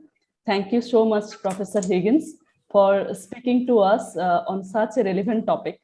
And I think, yes, all the participants, I think, enjoyed. This session is really engaging, and it's an interesting session, especially the Q&A session. I think it's more interesting. So we have come to the end of this session, and this is the last talk of the plenary session. So, and we have another special panel discussion at 4 p.m., which that discussion would be on sociabilities of disaster, marginality and precarity in post-colonial Bengal. So all the participants are requested to join at 4 p.m.